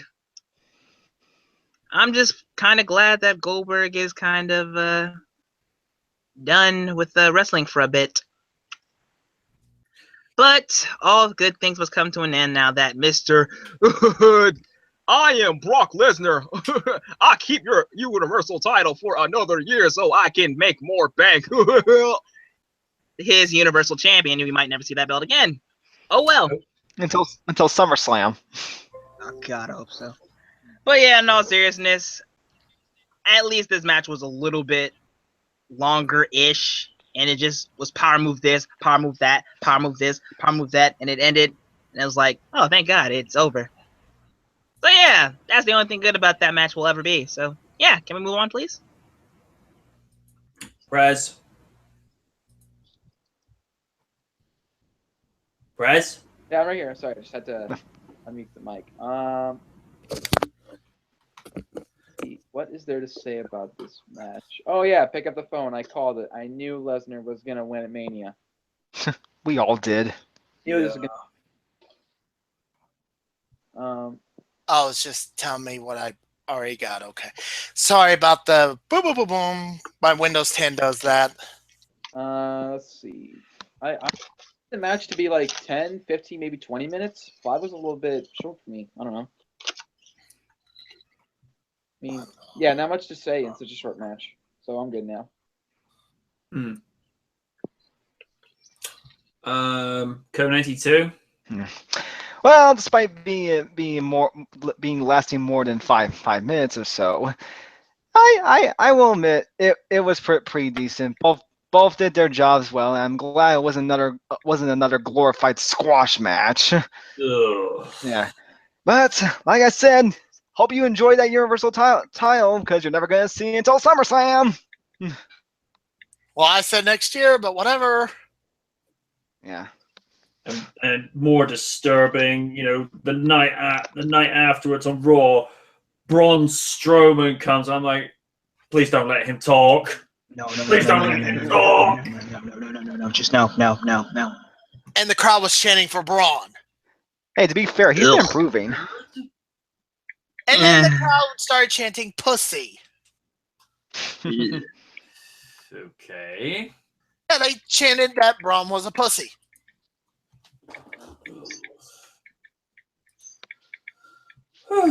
We ain't gonna test that. Hang on. Yeah, Doesn't say your piece. Co92, did you say your piece? Yeah. Yeah. Okay then. Hang on, I'll be back. Okay. All right. You guys move on. Right, whilst we're waiting for Co92 to come back, we'll move on to the SmackDown Women's Championship Six-Pack Challenge. Alexa Bliss versus Natalya versus Only Squeeze, Mickey James, versus Becky Lynch versus Carmella versus my girl Naomi. A lot shorter than what I would have liked, but I was glad that Naomi got the belt back in her hometown. Good for you, Naomi. Glad to see it back where it belongs. Raiden.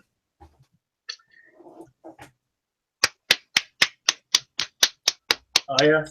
Much better than the Raw Women's title. I'll tell you that right now. And a little detail. Ooh la la, Becky Lynch, have you been taking beauty tips from Lilu from The Fifth Element? Ah, I understood that reference. Yeah, with the whole dreads thing. I'm like, okay, I see you. I mean, and good for Naomi to win in her hometown, because usually when some people are in their hometowns, they lost. Sasha Banks last year.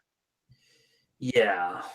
So yeah, it was a little short, but it has had a lot of good moments, especially James Ellsworth getting the next floater. Oh god, that was hilarious. So yeah, with Naomi winning in submission, I'm like, hey, you improved. You definitely deserve that title. Yep. You defending it. You're definitely going to keep that women's title for a while, hopefully. Yep. So yeah, it was a really fun match. The Raw Women's title match, even though I always got love for Bayley, but can't say anything bad. Prez? I thought Mickey was gonna win due to her somewhat face turn, but it is nice to see Naomi win again. I've always liked Naomi as a wrestler, always, as she's got that great athletic ability and really and I like how she likes to showcase her dancing prowess. Yeah. She not also can we say? Oh my bad. No. Can't you say your piece first, dude? That's my bad. Okay, no problem. Yo, can I also say that Mickey always kills it with the Native American attire?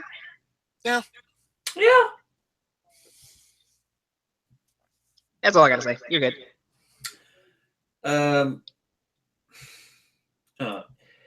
Yeah, Naomi's one of those. She's just very multi-talented. She's probably one of the best girls I've seen in the ring, probably since Trish, Jackie, and Eve Torres to some degree. But, she can also be, entertaining in other areas. I mean, I think most people would like to forget the Funkadactyls by this point. I mean, all right, you got to start somewhere, but I've been saying for years with Naomi, this was even, I think, going into season 6 of the original RDR and even to that dreaded 7th season. Ugh. Naomi was destined for bigger... I might have to restart. Don't finish up until I get back, okay? Okay. We'll wait until we'll get into only when comes back. Even when RDR took a year off, which we needed to because the authority angle. Good lord, that was so painful to endure each week. When I went off to do SmackView for a year, I was saying week after week after week after week, it's like, put the belt on Naomi already.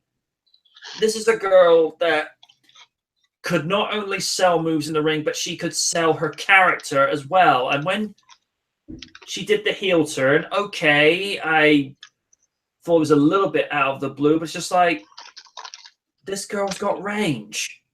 Why are you not pushing her? And then Divas Revolution comes along and thought, okay, are you gonna push her? Nope.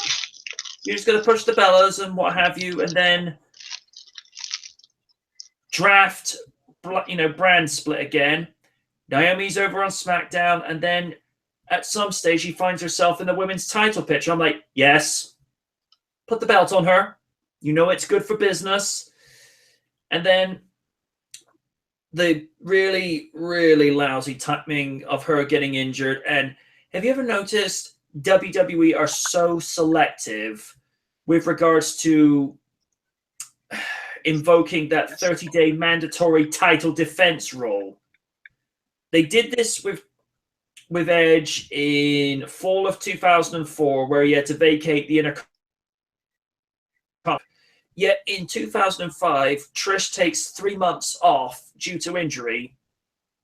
She should have been stripped of the belt at least 4-5 times by that point, because I'm like, yeah, that mandatory 30-day title defense rule. Why aren't you using it? And well, let's not even go there with Brock Lesnar from 2014 to WrestleMania 31. He only shows up every 3 months. It's like, excuse me, sir, you have a belt to defend. Either show up or drop it. And plus, that actually devalues the title every time they decide to pull this.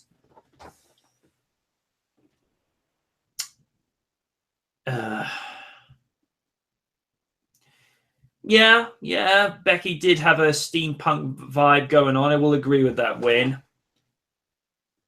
Big Battle said, I'd also like to forget Crazy Naomi as well. Yeah, I don't know why they do this thing where they make some of their girls go crazy. I mean, remember what they did to Alicia Fox? I was just about to mention that. Although, and here's the thing. Can most of us agree that Alicia Fox, although she's improved her ring prowess and her mic prowess, she is so underrated and underused. Yeah, she's pretty fun to watch. She's got that. She's kind of like AJ Lee in some respects. She's just out there and will just say what the hell she wants to. And I'm like, okay, I can dig this. It's like, this is cool. Basically.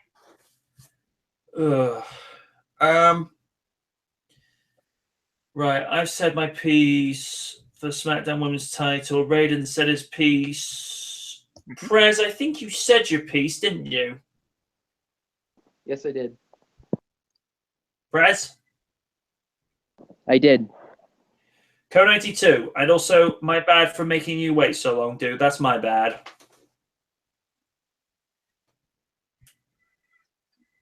Co92? I think he's still doing something. Oh. And we've lost Oni for he did mention that he was going to be out. Gentlemen, shall we address the pink elephant in the room? We might as well. Ladies and gentlemen, this was the main event, and you'll see with what I'm about to say. Undertaker versus Roman Reigns. Oh boy, where do I begin? So many emotions going into this. On the one hand, I could see that Taker was doing his best to try and make the match look good, but you could tell that Father Time had caught up with the Phenom. Having JR commentate this match gave it more character, and I'm glad that WWE brought him back, and he did a decent job dealing with personal problems, which we won't go into. I'm reminded of the times where Taker had wrestled Shawn Michaels and Triple H at their respective WrestleMania matches, telling them to stay down, and now he was being met with this from Roman Reigns, who could not keep the former WWE champion down. It took one lethal spear to finally put the dead man down, making his tally 23-2. And a classy gesture from Roman, leaving the ring to Taker and symbolically leaving his hat, coat, and gloves in the ring, exiting the ring and stage in style. Undertaker, thank you for everything. You will be missed. And if anybody's ever seen the recent music video that one YouTuber put up to Wiz Khalifa and Charlie Puth's "See You Again" as a send-off, I agree with the hashtag "Thank You Taker" and that music video. I don't think they could have picked a better song, because what do you say? You know, after everything Taker has done, whether it being, you know, being managed by Brother Love, whether it being part of Ted DiBiase's dream team at Survivor Series in his debut match, to facing Jake Roberts, to being part of the Ministry of Darkness, which, by the way, Taker, that was creepy even by your standards. I mean, there are some scenes during the Attitude Era, I'm like, okay, did they actually agree to this? It's like, whoa. Especially when you could hear Taker talking in tongues. I'm like, okay, that's creepy. That's super creepy. What was really super creepy was when they had that forced marriage with Stephanie or something like that. Yeah. Which ended up getting interrupted by Stone Cold, and then I'm not sure if Austin actually strapped Taker to his own symbol, which I thought. I'm back. Okay. My antivirus protection wanted to update. Don't ask. Do you want to get your quick thoughts on the women's title match from SmackDown? Damn it! Mickey didn't win! This is unacceptable. 0 stars. But legit, it was a good match, so I will give it that. And Mickey in that hot outfit. By the way, Right? I was gonna say fuck you to the people who thought she was, you know, insulting her about Tatanka, but Tatanka himself said it was a good outfit. So Naomi winning, I doubt. Naomi is a transitional champion at this point. Why win the belt? I mean, why drop the belt if you were going to get it back? Seriously. But you know what? Whatever. I don't control the shit. So where are we now? We were just talking on Undertaker, Roman Reigns, but we'll get back. Oh, Jesus. Tap dancing Christ! Co92, give your opinions on the SmackDown Women's title match, and then I'll cover Taker Reigns again, just so that everybody's kept in focus. Yeah. SmackDown Women's title match. It was pretty decent. Glad to see Naomi win her hometown and all that stuff. So yeah, not much to say. All right. And you know, for Oni and Co92 coming back in, we're now at the main event, and oh boy, Undertaker versus Roman Reigns. Oh boy. So many emotions going into this. On the one hand, I could see that Taker was doing his best to try and make the match look good, but you could tell that Father Time had caught up with the Phenom. Definitely. Having JR commentate this match gave it more character, and I'm glad that WWE brought him back, and he did a decent job despite dealing with personal problems, of which, gentlemen, we won't go into. Yeah. I'm reminded of the times where Taker had wrestled Shawn Michaels and Triple H in their respective WrestleMania matches against him, telling them to stay down, and now he was being met with the same from Roman Reigns, who could not keep the former WWE champion down. It took one lethal spear, after several chair shots, I might add, to finally put the dead man down, making his tally 23-2. After a classy gesture from Roman leaving the ring to Taker, and symbolically leaving his hat, coat, and gloves in the ring and exiting the ring in style as only he could. Undertaker, thank you for everything. You will be missed. And this is unlike the WrestleMania 28 match with Taker against Triple H. This truly is the end of an era. Oni, do you want to go next or do you want to go last? Because I'm guessing with something Dead like fucking last. Raiden.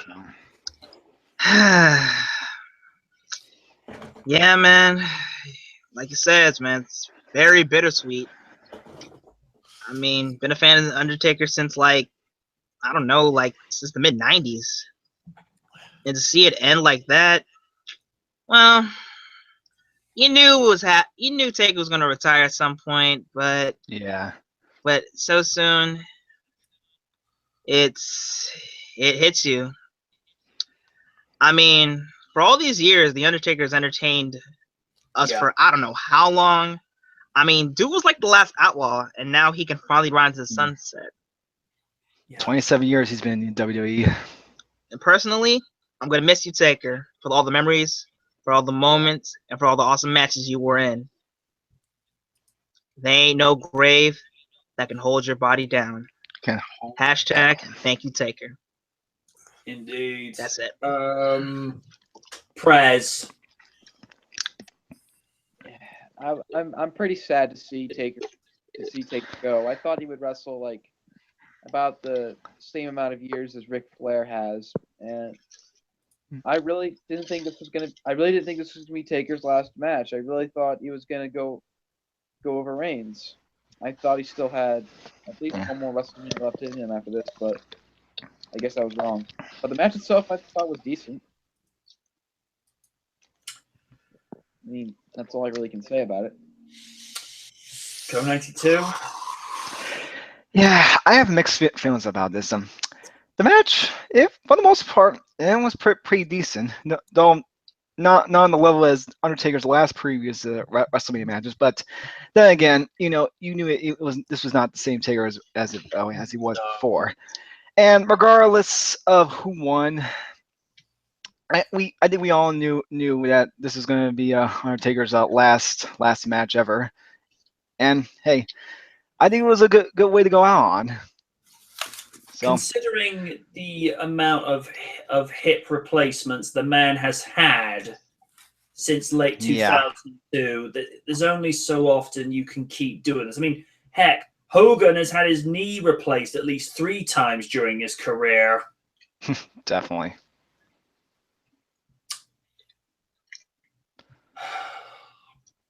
Oni, you're up. Shield yourself. First off, Sit Taker back. had a great. First off, Taker had a great career. There's no denying it. I will not deny that. I hate to see him go, but his legacy will live on. Yep. But Uh-oh. did it have to go to him? No. You know what? You know what? If it had been the original Cena versus Taker and Taker retired after losing to Cena, at least that would have gave the people a reason to boo. A reason to boo. Yeah. Mm-hmm. But Cena, at least for a part-timer, would have tried to turn it around a little bit. Mm-hmm. Yep. Triple H wouldn't have made no sense, but at least as a heel, he would have turned it around somehow. Mm-hmm. Shawn Michaels, if he'd have beat Taker and retired him, would have turned it around and said, Poetic justice. Yeah, poetic justice. Yeah. That's what that would have been HBK's thing. Mm-hmm. Yeah. One of those three, hell, Kevin Owens would have beat The Undertaker and he would have been heel for life. But Kevin Owens would have turned it around. Yeah. Same thing with CM Punk. If he wasn't pissed with Vince, maybe. Yeah. There's just like a handful of people that would have had that job. and turned it around. Yeah. I don't care if Roman was crying in the fucking background. You are not the guy. No. You are Vince's guy, and you've pretty much sealed that fate because the Raw after Mania. Oh. Yeah. Brutal they as mercilessly booed him. hell. Yeah. Roman sucks. Shut the fuck up. Fuck you, Roman. and there was rumors that Vince was pissed off about those chants backstage. Oh, and let's not Please, forget who cares? let's not forget the best one. Go away. Go away. And all he responds with is, "This is my yard now." And you're a face? You're a fucking face? No! Yeah, that makes no sense. That makes it.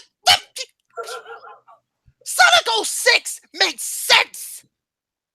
Whoa! Let's not go that far. Sonic 06 makes 100% perfect 10 sense at this point.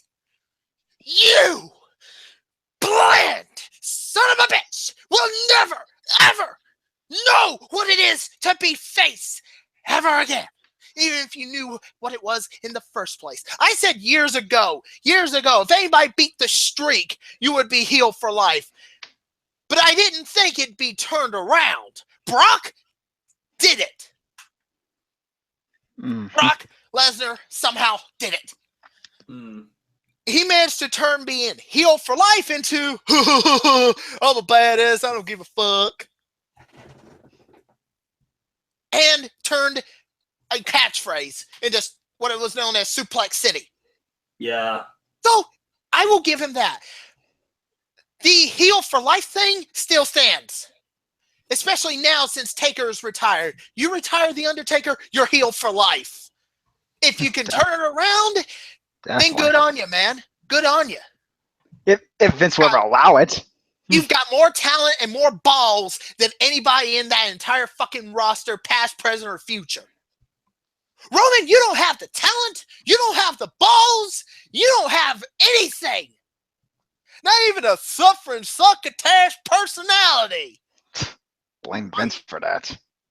He even winked at the camera to say to the audience, "Yeah, I know these are terrible." Oh, He was yeah, I know these self-aware. are terrible, but I'm still going to be the guy. You're not the guy. You're not the fucking guy. Roman now has nuclear heat that not even X-Pac got. Good Lord. And here's the thing. Some people like Bully Ray, like Bubba Ray, are saying, you're eating it up. Really? And here's what I'm saying. And I hope somebody takes this into a small little clip and posts it all over the internet for people to hear, and maybe some people might do it. You know what I want the entire wrestling world to do if you really don't want Roman Reigns as the top guy, which I don't? You go to events. If he's on that event, he comes out, guess what you do? And I want Chris to do it. Coach, Yes. get on camera. Stay silent. Do not boo him. Do not cheer for him. Hell, don't even buy his merchandise. What was the reason why he's the top merchandise seller to begin with? Stay silent. Cole, let me finish.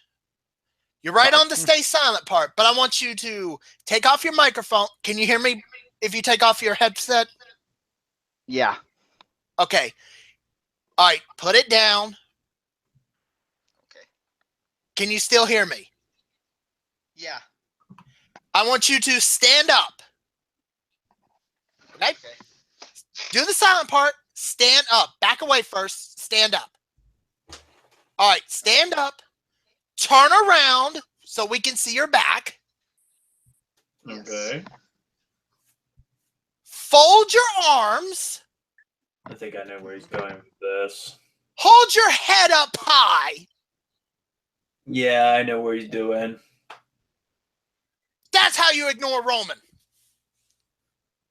You stay silent, you stand up, you turn your back, you fold your arms, and you raise your head as high as it can go, and you stay silent.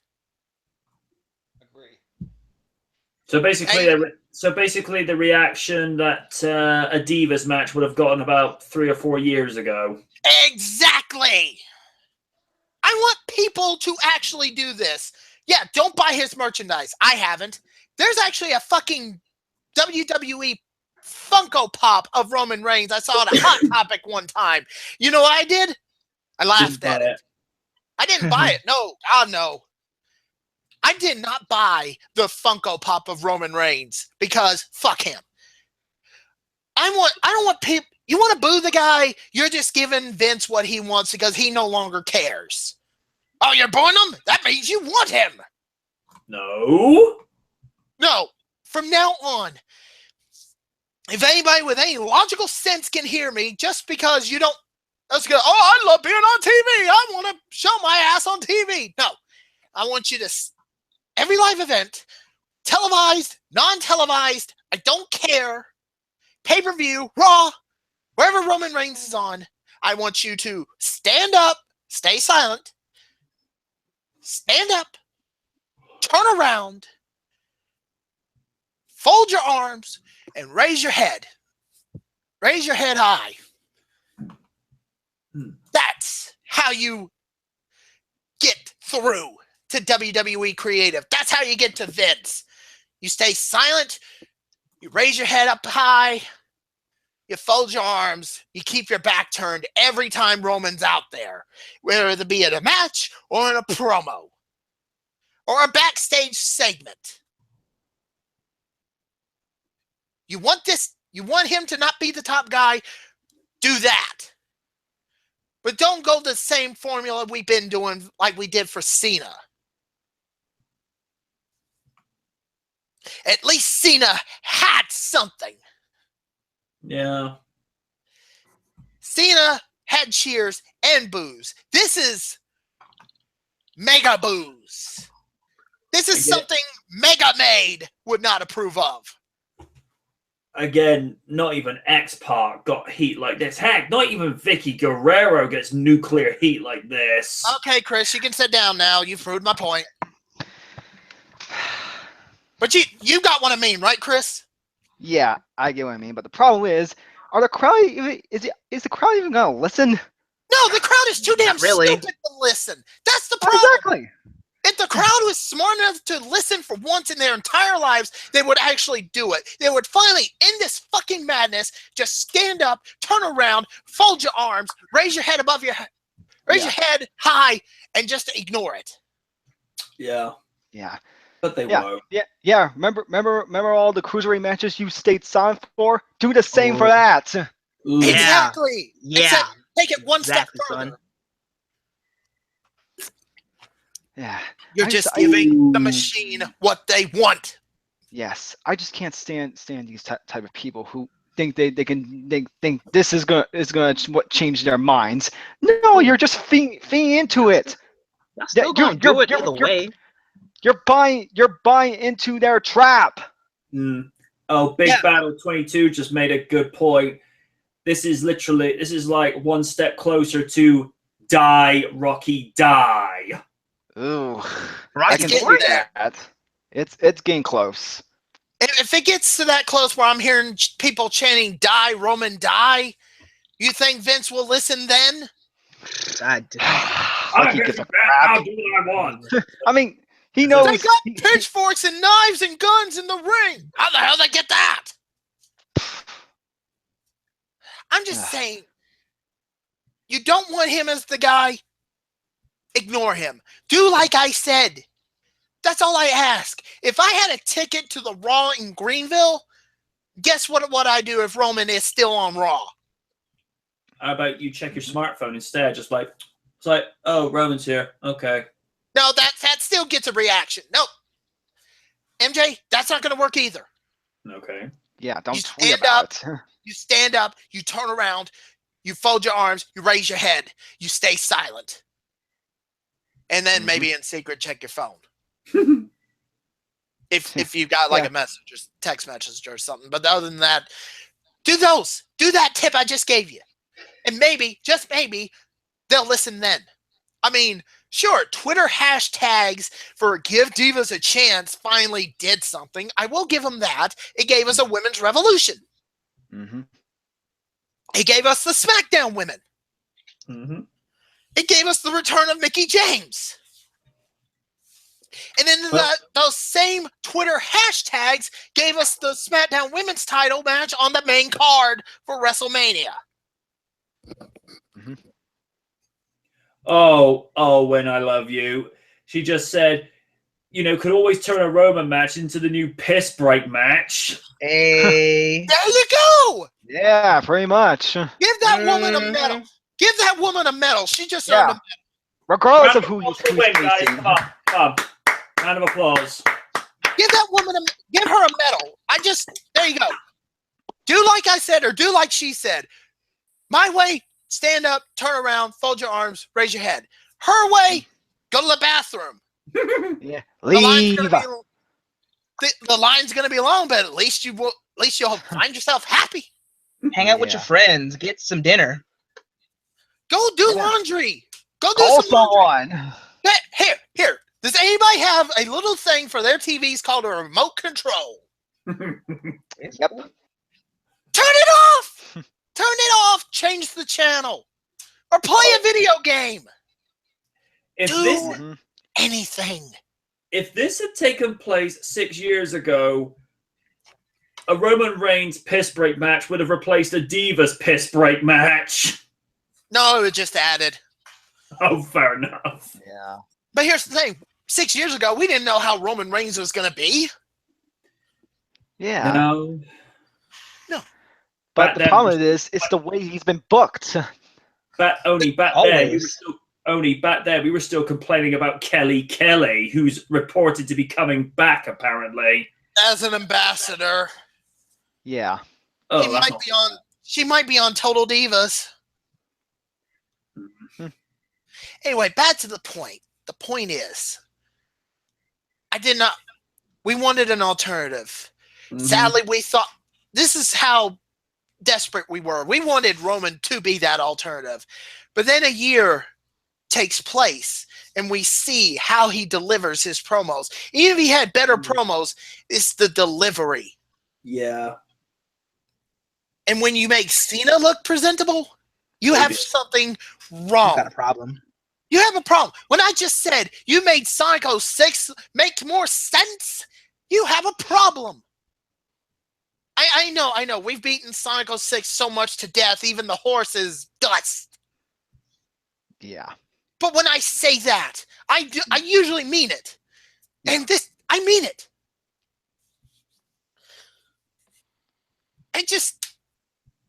If it had been anybody else with a little more personality to beat Taker, and Taker had to retire then and there, you might have been heel for life. But you would have turned it around and made something of it. Mm-hmm. You're given the golden egg of creativeness here. That is the biggest golden egg of creativeness you could ever have. That is your Hall of Fame career right there. On a silver fucking platter. The golden egg on a silver platter with the bronze utensils. And you give it to Roman Reigns? The guy who could crap out, well, anything less? Fuck you. I think even Random said something about it. Let me see if I can find it a quick sec. No. Also, trying to get Undertaker's loss overruled by Change.org. Yeah, that's not going to happen, guys. God. Yeah, good luck with that, assholes. When has that ever helped you to begin with? Yeah, let me get to that real quick. Let me get to that. This is what happens when I'm scrolling around Facebook, not doing anything like errands and stuff to get ready for my new apartment. By the way, I see stupid shit like that. You know what made me do? It made me do shit posting Rick.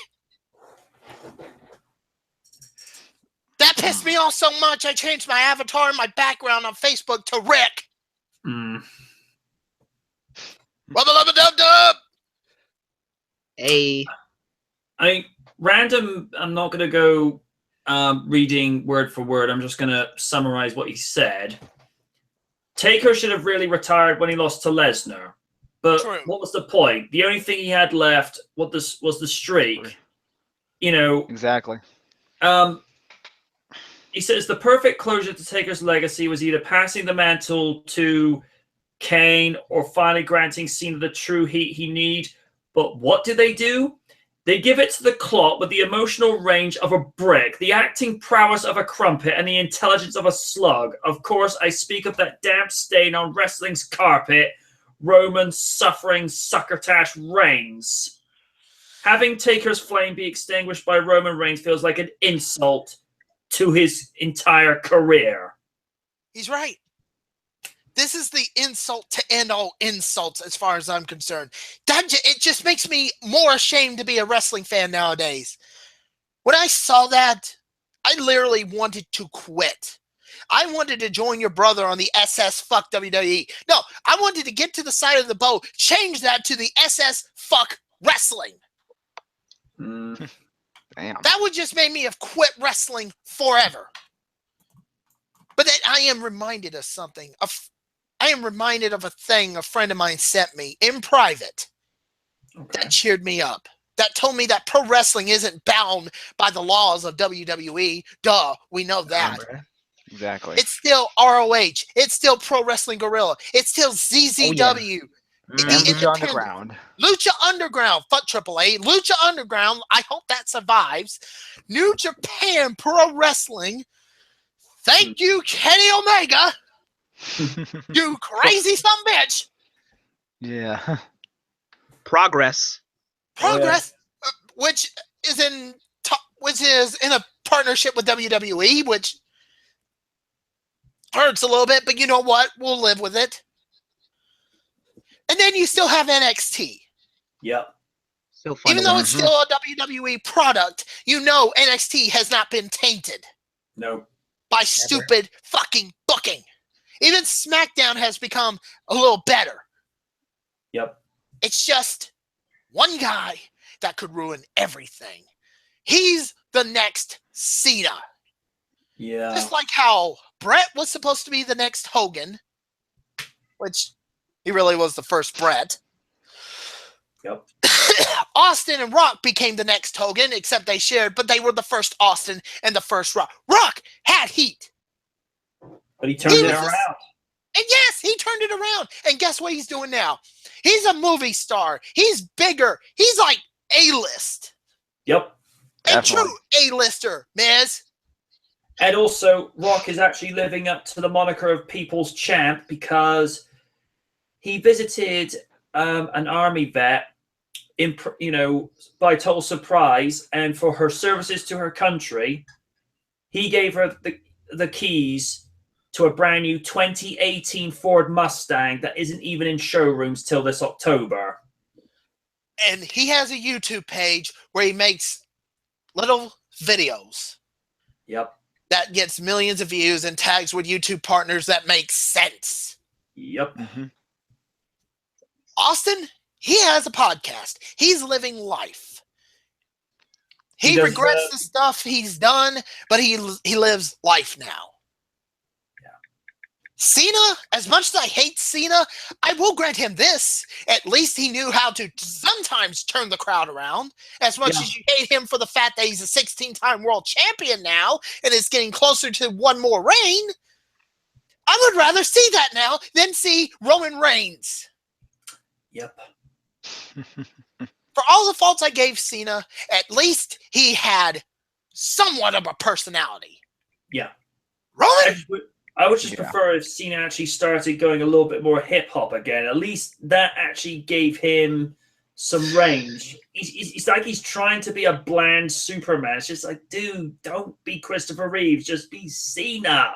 Well, you're kind of late on the bland Superman thing. That's been taken by Roman Reigns. Oh, no, dude. He might as well be a blander Bizarro. I'm just saying. Everything just It was a great WrestleMania. I'm not gonna lie. It just why? Why him? him? Why Him. him? What in God's name is Vince McMahon saying a fucking Alzheimer's diseased mind thinking? Oh, I'm sorry. He got into a car wreck. I walked away from it, didn't I, pal? That's just cruel of me, and I apologize. I said this before. I've said it many times ever since this happened. Why do the good people have to pass away at an early age and assholes, fucking true, literal assholes continue to live? Hogan, McMahon. I hate this. I know I shouldn't be bitching, complaining, moaning, and all that crap, but anybody would have been better to end the career of The Undertaker. You would have had heel heat. You would have had the golden egg on a silver platter with bronze utensils to work with in creativity. That is your Hall of Fame career. Instead, you give it to him. I hate that idea. I hate it. Vince, you want to get mad at us because we have an opinion now about Roman Reigns. You hate the fact that we no longer want him as the guy. He's just your guy. Well, guess what? Get used to the booing, because I know people will not take my advice. They will not take the sensible advice. They're going to continue to boo, and you'll think in your head, I got him right where I want him. Me, from here on out, I will no longer tweet about Roman Reigns. I will no longer say anything about Roman Reigns. Anytime he's on either Raw or SmackDown, I'm just going to say, piss break, moving on. Because I will not give that son of a bitch any attention that he wants. I'll turn off the TV. I'll play a video game before I'm done. Let me ask you this question. Go ahead. Say this was circa 2001, 2002, and it had been Austin versus Taker, and Austin had won. If he the one to beat the streak, then he would have been the one. That heel turn would have worked then. But then again, Taker's legacy was still being more built. So, I don't know. This is a younger guy. This is a younger guy that would have had everything handed to him. The golden egg on a silver platter with bronze utensils. And they fuck it up. Yep. I've talked about WWE fucking shit up before. But this is the biggest. You can never get him to be heel and turn it around. It's done. You just pretty much stamped him as heel for life. Yeah. And when it gets to the point, if the people actually chant, die, Roman, die, I don't think you can recover from it. No. You cannot pull a rock you cannot pull a rock twice in a row. For starters, Rock had way more charisma. Exactly. Roman does not. Seth Rollins has charisma. Yep. Dean Ambrose, despite being bland a little lately, has personality.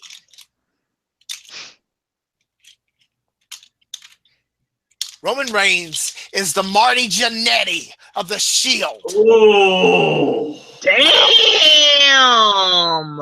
dude. And not even Marty Jannetty wants to be that.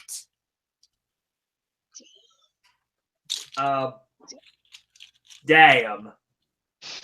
That's all I can Basically. say. So, Roman, you know what you can do? You know what you can do? You could go hang out with JBL and his bully ass. I want to say something about that. Because as far as I'm concerned, you two no longer exist. Wynn's just had something to say to that. What? For example, says Cesaro wouldn't be big, but Cesaro has his own section, for fuck's sake. I've seen a few matches on YouTube. He's pretty good and has charisma. In my opinion, it's okay. I wouldn't have minded Cesaro versus Taker. Same. Okay, Oh, God. good. All right, back it up. Cesaro versus Taker. If Cesaro had retired Taker, he would have handled it. He would have been heel for life, but he would have turned it around. Mhm. That's another person that would have turned it around. And who's in dire need of a push. Hell, Sheamus! Oh, yeah. Sheamus! Fucking Sheamus would have turned it around. That would have been the thing he would got. That would have been his Hall of Fame career right there. He Yeah. would have turned it around. As much as it pains me to say it, at least he would have.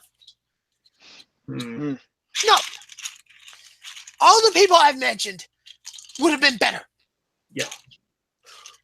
Roman Reigns is just nothing more than the Marty Jannetty of the fucking Shield. Who's the Shawn Michaels, you may ask? Seth Rollins. Yeah, I could see that. Pretty much. Yeah. You might as well just throw Roman in a fucking barbershop window. Except let the other side of the window be fucking tax. Ooh. Bang, bang.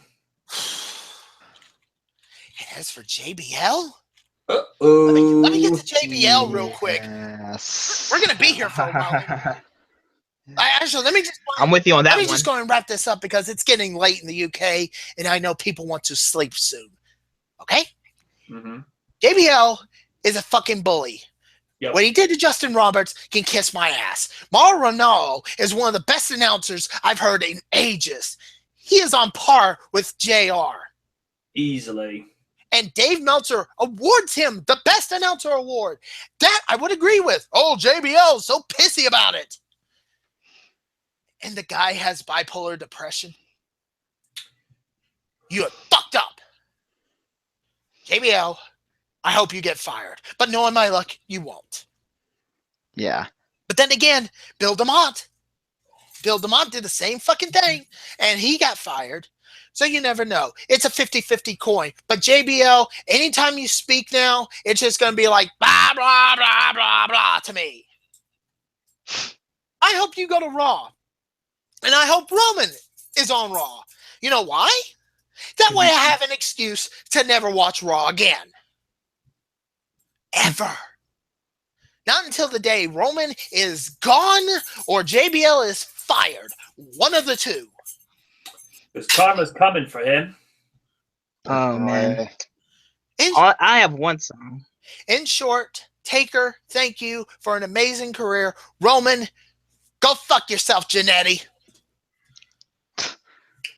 You made Papa Right then. Shango look incredible. Oh. Damn! Yeah. Wow. And this is Aye. why Vince McMahon needs to retire. So. No, not just Papa Shango. Not just Papa Shango. You've made the Goon look like a WWE champion. You've made Mantar an Intercontinental champion by default. Jeez. I have nothing. You even made I Midian a certified Hall of Famer. Damn! Do you want me to keep going? Let's Please keep no. going. I think we're good. Keep going. We're I'm just enjoying this. Kodak Game. dude's just getting the popcorn. You think of the worst gimmick you have ever saw in your entire life. Think of the Eugene? worst person. No, Eugene was actually okay. He could Yeah. wrestle. Damn, sounds fine too. Nick Dinsmore deserves all the attention and respect he'll ever get. Yeah. Eric Watts would have a better Hall of Fame career now than Roman Reigns. And if Brian Zane just listened to that, yeah, I said it. Eric Watts, the boring son of Cowboy Bill Watts, would have had a Hall of Fame career more than Roman fucking Reigns. You can choke out Vince Russo. Oh dear Lord. Would be a Russo. competent writer. Lord. This is getting personal. Very personal. So you know what? Before I get into more of a tangent, and before I cross the line I'll never come back from, I'm just going to say this. In the words of Jim Cornette, Roman Reigns, thank you, fuck you, bye. Boom. Can I say my piece on JBL after that? Because I don't know. Go ahead. All right. And this goes out to Jimmy Havoc. JBL, I hope you do. I hope you suffer. I hope you do. I hope you suffer. Now, just like what Oni said, Mauro Ranallo is the best damn commentator I ever heard since JR. Mm-hmm. And yo, jealous ass had to be a dick, like always, and had to make fun of his depression. You know, I hate bullies. I can't stand them. I've been bullied all my life back in the day. We all been. Yeah, and Tell your some brother people I'm are sorry for sensitive. the Wait a minute. Tell your brother I'm sorry for the fucking outburst too. He's He not wants- even in the same room, dude. Are you got headphones on? No, he's downstairs. I know, playing- but sometimes when I get so loud, He can't You hear know. you, dude. He's Are you sure? He's trying to he's trying to beat a Metal Gear game at the moment. well, if he does say something about, tell him I apologize for it. It was just something I really, really, really needed to get off my chest. It's fine, dude. Don't worry. It's all good, brother. It's all good. Mhm. Still, Anyway, Raiden, you were gonna say. All right.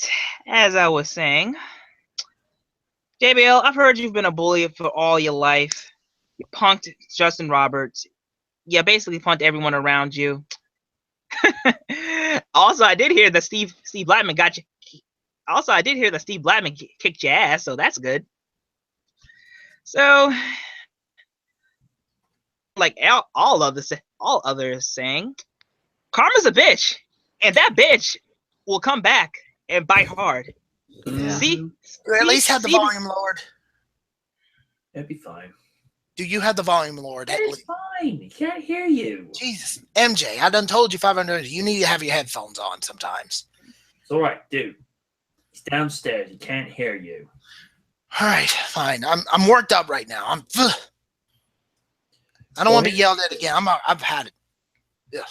Here's what you do. You go get a punching bag. You put Roman Reigns' face on it and just go punch until you're tired. annihilate it. Was I as loud as I usually am, or might? No, nowhere near, dude. No. You're good. You were good. You're cool. All good. Sorry, folks. I'm just. He's pissed off. Got enough on my mind. It just. Yeah.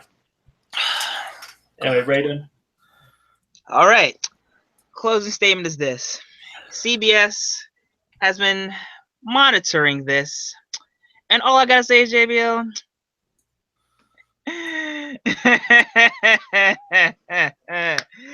You thought the bullying was all secret now, but it's all for the world to see, and we just gonna be laughing and laughing and laughing and laughing until your ass suffer.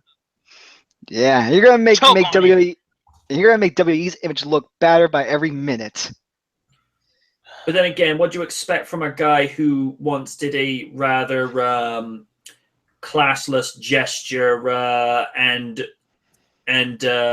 salute whilst on the ring apron in Germany? Go look it up, folks. It's there for you to see. Not to mention talking shit about Warrior just because he changed his name. Yeah. And calling all the people who boo Roman Reigns crybabies. Fuck you. Honestly, JBL being classless would be an improvement. He's just a total piece of shit. What he just said. Basically,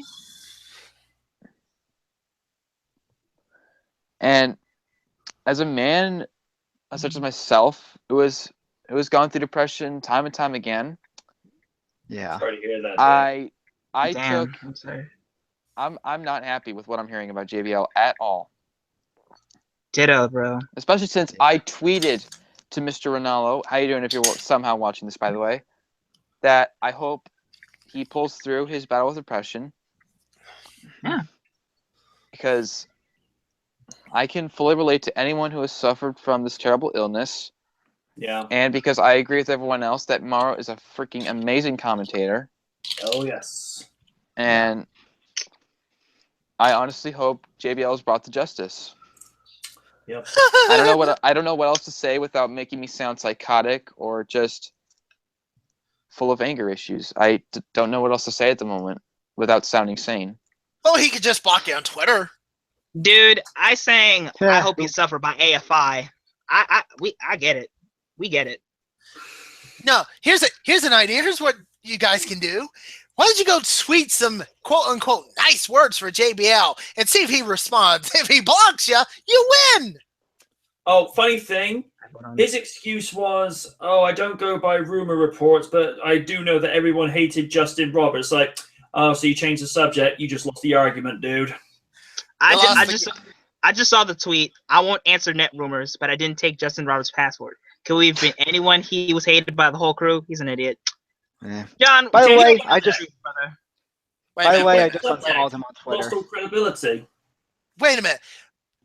JBL's just pretty much playing the game, and every time he plays the game, he keeps losing the game. Even when he has a thought, he loses the game. Yeah. By the way, Doink the Clown would make a better announcer than JBL. Ooh. Yeah. Yikes.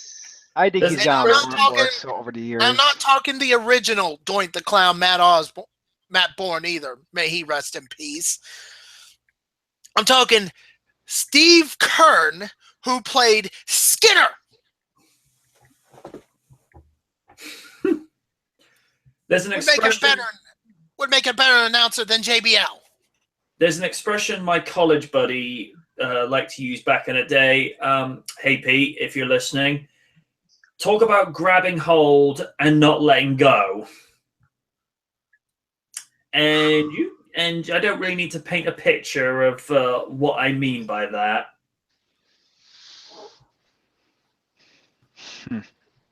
Yes, sir. I mean, one of these days, he's going to screw up so bad that Vince will have one of his few reality face moments and be like, "You're not doing a lot of good things for the company. I'd like you to leave, please." Yeah. I'm counting down the days. I'm counting down them days till that announcement happens. You count the minutes. And if it doesn't happen, well, that makes Vince McMahon look like a hypocrite. Be a star. Show some yeah, tolerance and respect. Yeah, that ship has long sailed. Yeah. I don't think they're promoting that anymore. No, because they know it's a bunch of bullshit. Kind of like the whole shilling stuff they've been doing since, I don't know, 2013. Oh, Win, you just earned a follow from me, by the way. Oh. She just earned a follow from me as far as I'm concerned. Skinner! Superintendent Tom, what are you doing in a wrestling ring? My mother told me to.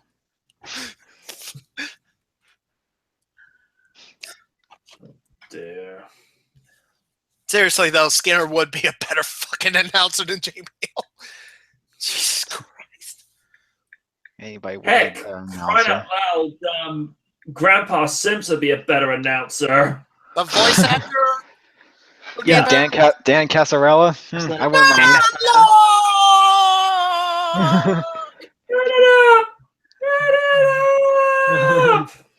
Jesus Christ. Ugh. I think everybody said their piece. Everybody's calmed down. Oh yeah, I'm good. I mean, I've been calm. I'm just calm, all angry. I'm able to do such a thing. Ditto. I want to end. Yeah. I want to end with this because I want to end this on a somewhat more pleasant note for Good lack of luck. better description. This is something I posted with the Undertaker See You Again tribute music video. Taker is a breed of wrestler they just don't make anymore. From an era where the likes of Savage, Steamboat, Piper, and Hogan were established names, he made his mark during that era and has been a mainstay since, constantly evolving and making himself relevant for today's audience. From legendary rivalries with Stone Cold Steve Austin, Triple H, Mick Foley, Shawn Michaels, and even Mr. McMahon himself. Undertaker has been in iconic matches from the first Hell in a Cell match with Shawn Michaels, casket matches, buried alive matches, and that one-time biker chain match with Brock Lesnar. Taker has pretty much done it all as a competitor, winning 7 world titles and being the very first superstar to win the Royal Rumble from the number 30 spot. Taker, we will miss you, sir. They don't make them like you anymore. Anyone want to say something from the heart? I've already said my piece about Taker. There's no need. I wanted Same to here. say it all in one. Hey, it was a great run, folks. But all good things must come to an end. It has to be said, I particularly like the way he exited. I was half expecting him to walk all the way up to the stage. Nope. He just went back down through the trapdoor. I thought, props. I can dig that. It was pretty fitting. And this has to be said, he has to main event the 2018 Hall of Fame. Yeah. He has to. Yeah. It's a guarantee. It's most likely. Because, and to be fair, the only other, as much as I would have liked him to continue wrestling, time has caught up with him, and not in a good way. Because, and this is something I talked about. I'm actually going to be releasing as an audio piece in a few days. I don't know what it is, but ever since WrestleMania 26, he hasn't been the same. Because that match with Shawn Michaels, don't know what it was, but it's done more damage to him than we would like to think. Because, Oni, at Mania 27, did it ever seem to you like there was something off about his performance? Like he wasn't 100% there? Yeah, I would. Okay, I'm going to rewind this back a little bit. I didn't notice until I watched the replay when I got it on DVD and Blu-ray. I noticed then. But when you're at the place live, you don't really notice it too much. Yeah. So you'll have to forgive me on that one. Mm. It's just when you're live seeing it, it enthralls you. You're just soaking it in. But then when I went back and saw it, that's when I was like, oh shit, something is wrong. And 28, he pretty much made up for it. But I knew time was coming, but I kind of, like I said, I wanted it to be somebody else. I know the phrase, you can't always get what you want, but in this case, I wish we would have gotten something better. Mm. And no, a petition doesn't mean it has to change an outcome. Your petition is stupid, and you're stupid for even thinking about it. Yeah. I hate those pointless online petitions. They just don't mean diddly squat anymore. I think, Nah, man. It's just bitching. I think It's just pettiness, to be honest. I think the Freezer clip, "You're stupid, stop being stupid," applies here. Yeah. But it's like I say, I go back to that match with Shawn Michaels from 26. 25, arguably one of the best WrestleMania matches I've ever seen, bar none. But Exactly. 26, there was something about that match with Michaels. Because, like I say, you go to 27, it's like something's off. Way off. And he just, I mean, you know, as you say, 28, a little bit better, 29, okay, 30, oh, he was in bad shape. Yeah, man. Mm-hmm. But then again, how much further could he have pushed himself, even if he wanted to? Because I think even he recognized time's calling, you know, got to do it sooner or later. Knowing Taker, he would have pushed it further if he wanted to. But it's just, I don't know. By the way, I am calm. It's all right. I don't know. I feel like I've held that anger in about this entire fucking thing for a week. Yeah, I'm kind of glad you delayed it until today, because I would have had to beg you to make a second thing. Yeah. Just for this. I was like that with the Rumble, man. Oh, no. Let's not even go there with this year's. Yeah. I think this year's Rumble annoyed us more so than the 2014 Rumble, because Naomi and Co92 will remember this. We had to do 2 separate videos for that review section we did, reviewing the Rumble, and then the Daniel Bryan backlash as well. The fact that the BBC talked about it, I'm like, whoa, okay, this is big. Yeah. That surprised me. And there was even a I'm not kidding when I say this, they even formed the Daniel Bryan support therapy group. What? Support therapy? Yeah. When have I heard this? I'm sorry, but support therapy group for something that is a wow. You were the one who brought it up. For something that's scripted? Only you were the one who brought it up during that particular time. Oh yeah. Was it my idea or somebody else's idea? No, you were reading out something. I think. Sure wasn't kayfabe news? No. I wish it was. It's been so long, I fucking forgot, man.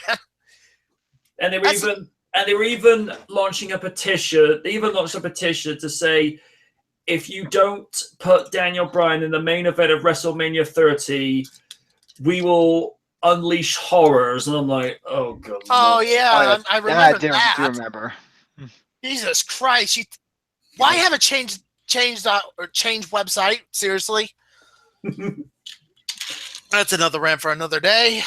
Yeah. I would like to wrap this up before I go into another tangent. Yeah. Pretty much.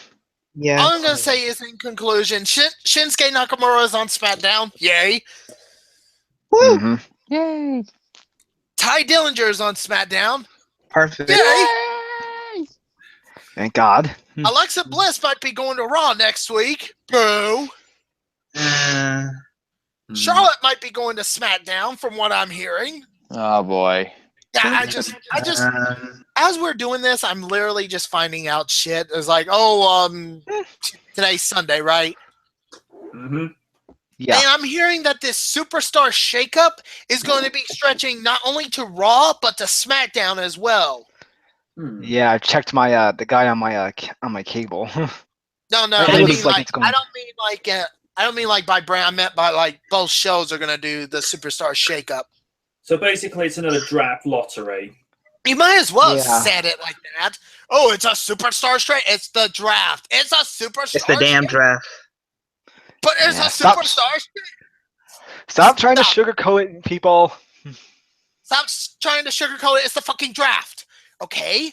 So next week, I get to start my little year 2 thing and seeing who's going to win the SummerSlam cycle of year 2. Oh my God.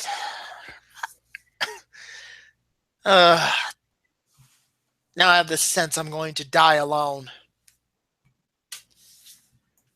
Sorry, folks. That It's fine. my feelings have been just everywhere. It's no problem, man. It's cool, dude. Okay, I think we should end it here before it gets depressing. Like Taker being retired by a bland piece of wood, notwithstanding, is not depressing enough. The wood has more personality at this point. Do I need to continue? Because I will say the worst fucking thing I will ever say in my entire life. That's better than Roman Reigns. Oh dear. End it now before I do. And I think you know the worst thing I'm talking about. Let's not go there, dude. Let's not go there. I don't think I want to know. Until the SummerSlam preview panel, this is starting to feel like how main event night was back in the day. Until then, I have been the Knight.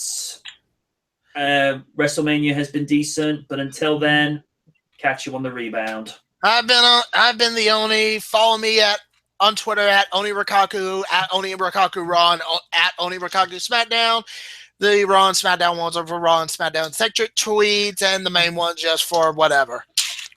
Mm-hmm. And check me out on VidMe because YouTube fucking sucks. YouTube fucking sucks. Dynamic Night Entertainment does not endorse the comments of Oni Rikaku whilst he's on YouTube. Of course not, because YouTube wants me gone. I have been the Prez, and I hope you all enjoyed my puns and TV references. Get out. Make me. No, you're not the one I need to do this on. Oh, wait. Do what? You'll see. I don't want to see. Good. No. Co92. Well, I've been the Co92, and please for next year, no more 5-hour manias. Yeah. I'm going to be doing another video about that later this week as well. I got something to say about Mania being 5 hours. Oh, good lord. I've been Raiden. And he's no longer a robot. Yes. He's a real boy, MJ. He's a real boy. Also, JBL, once again, I hope you suffer. JBL, stay classy. Stay swifty. Yeah. Man, you're Swifty. God, I'm so obsessed with Rick and Morty. Ditto. Love that show. And always remember, golf is a fake sport. Screw you, man. See you guys later. Deuces, We're y'all. done, Paul. We're done. Y'all Ciao. take care of yourselves and people. Yep.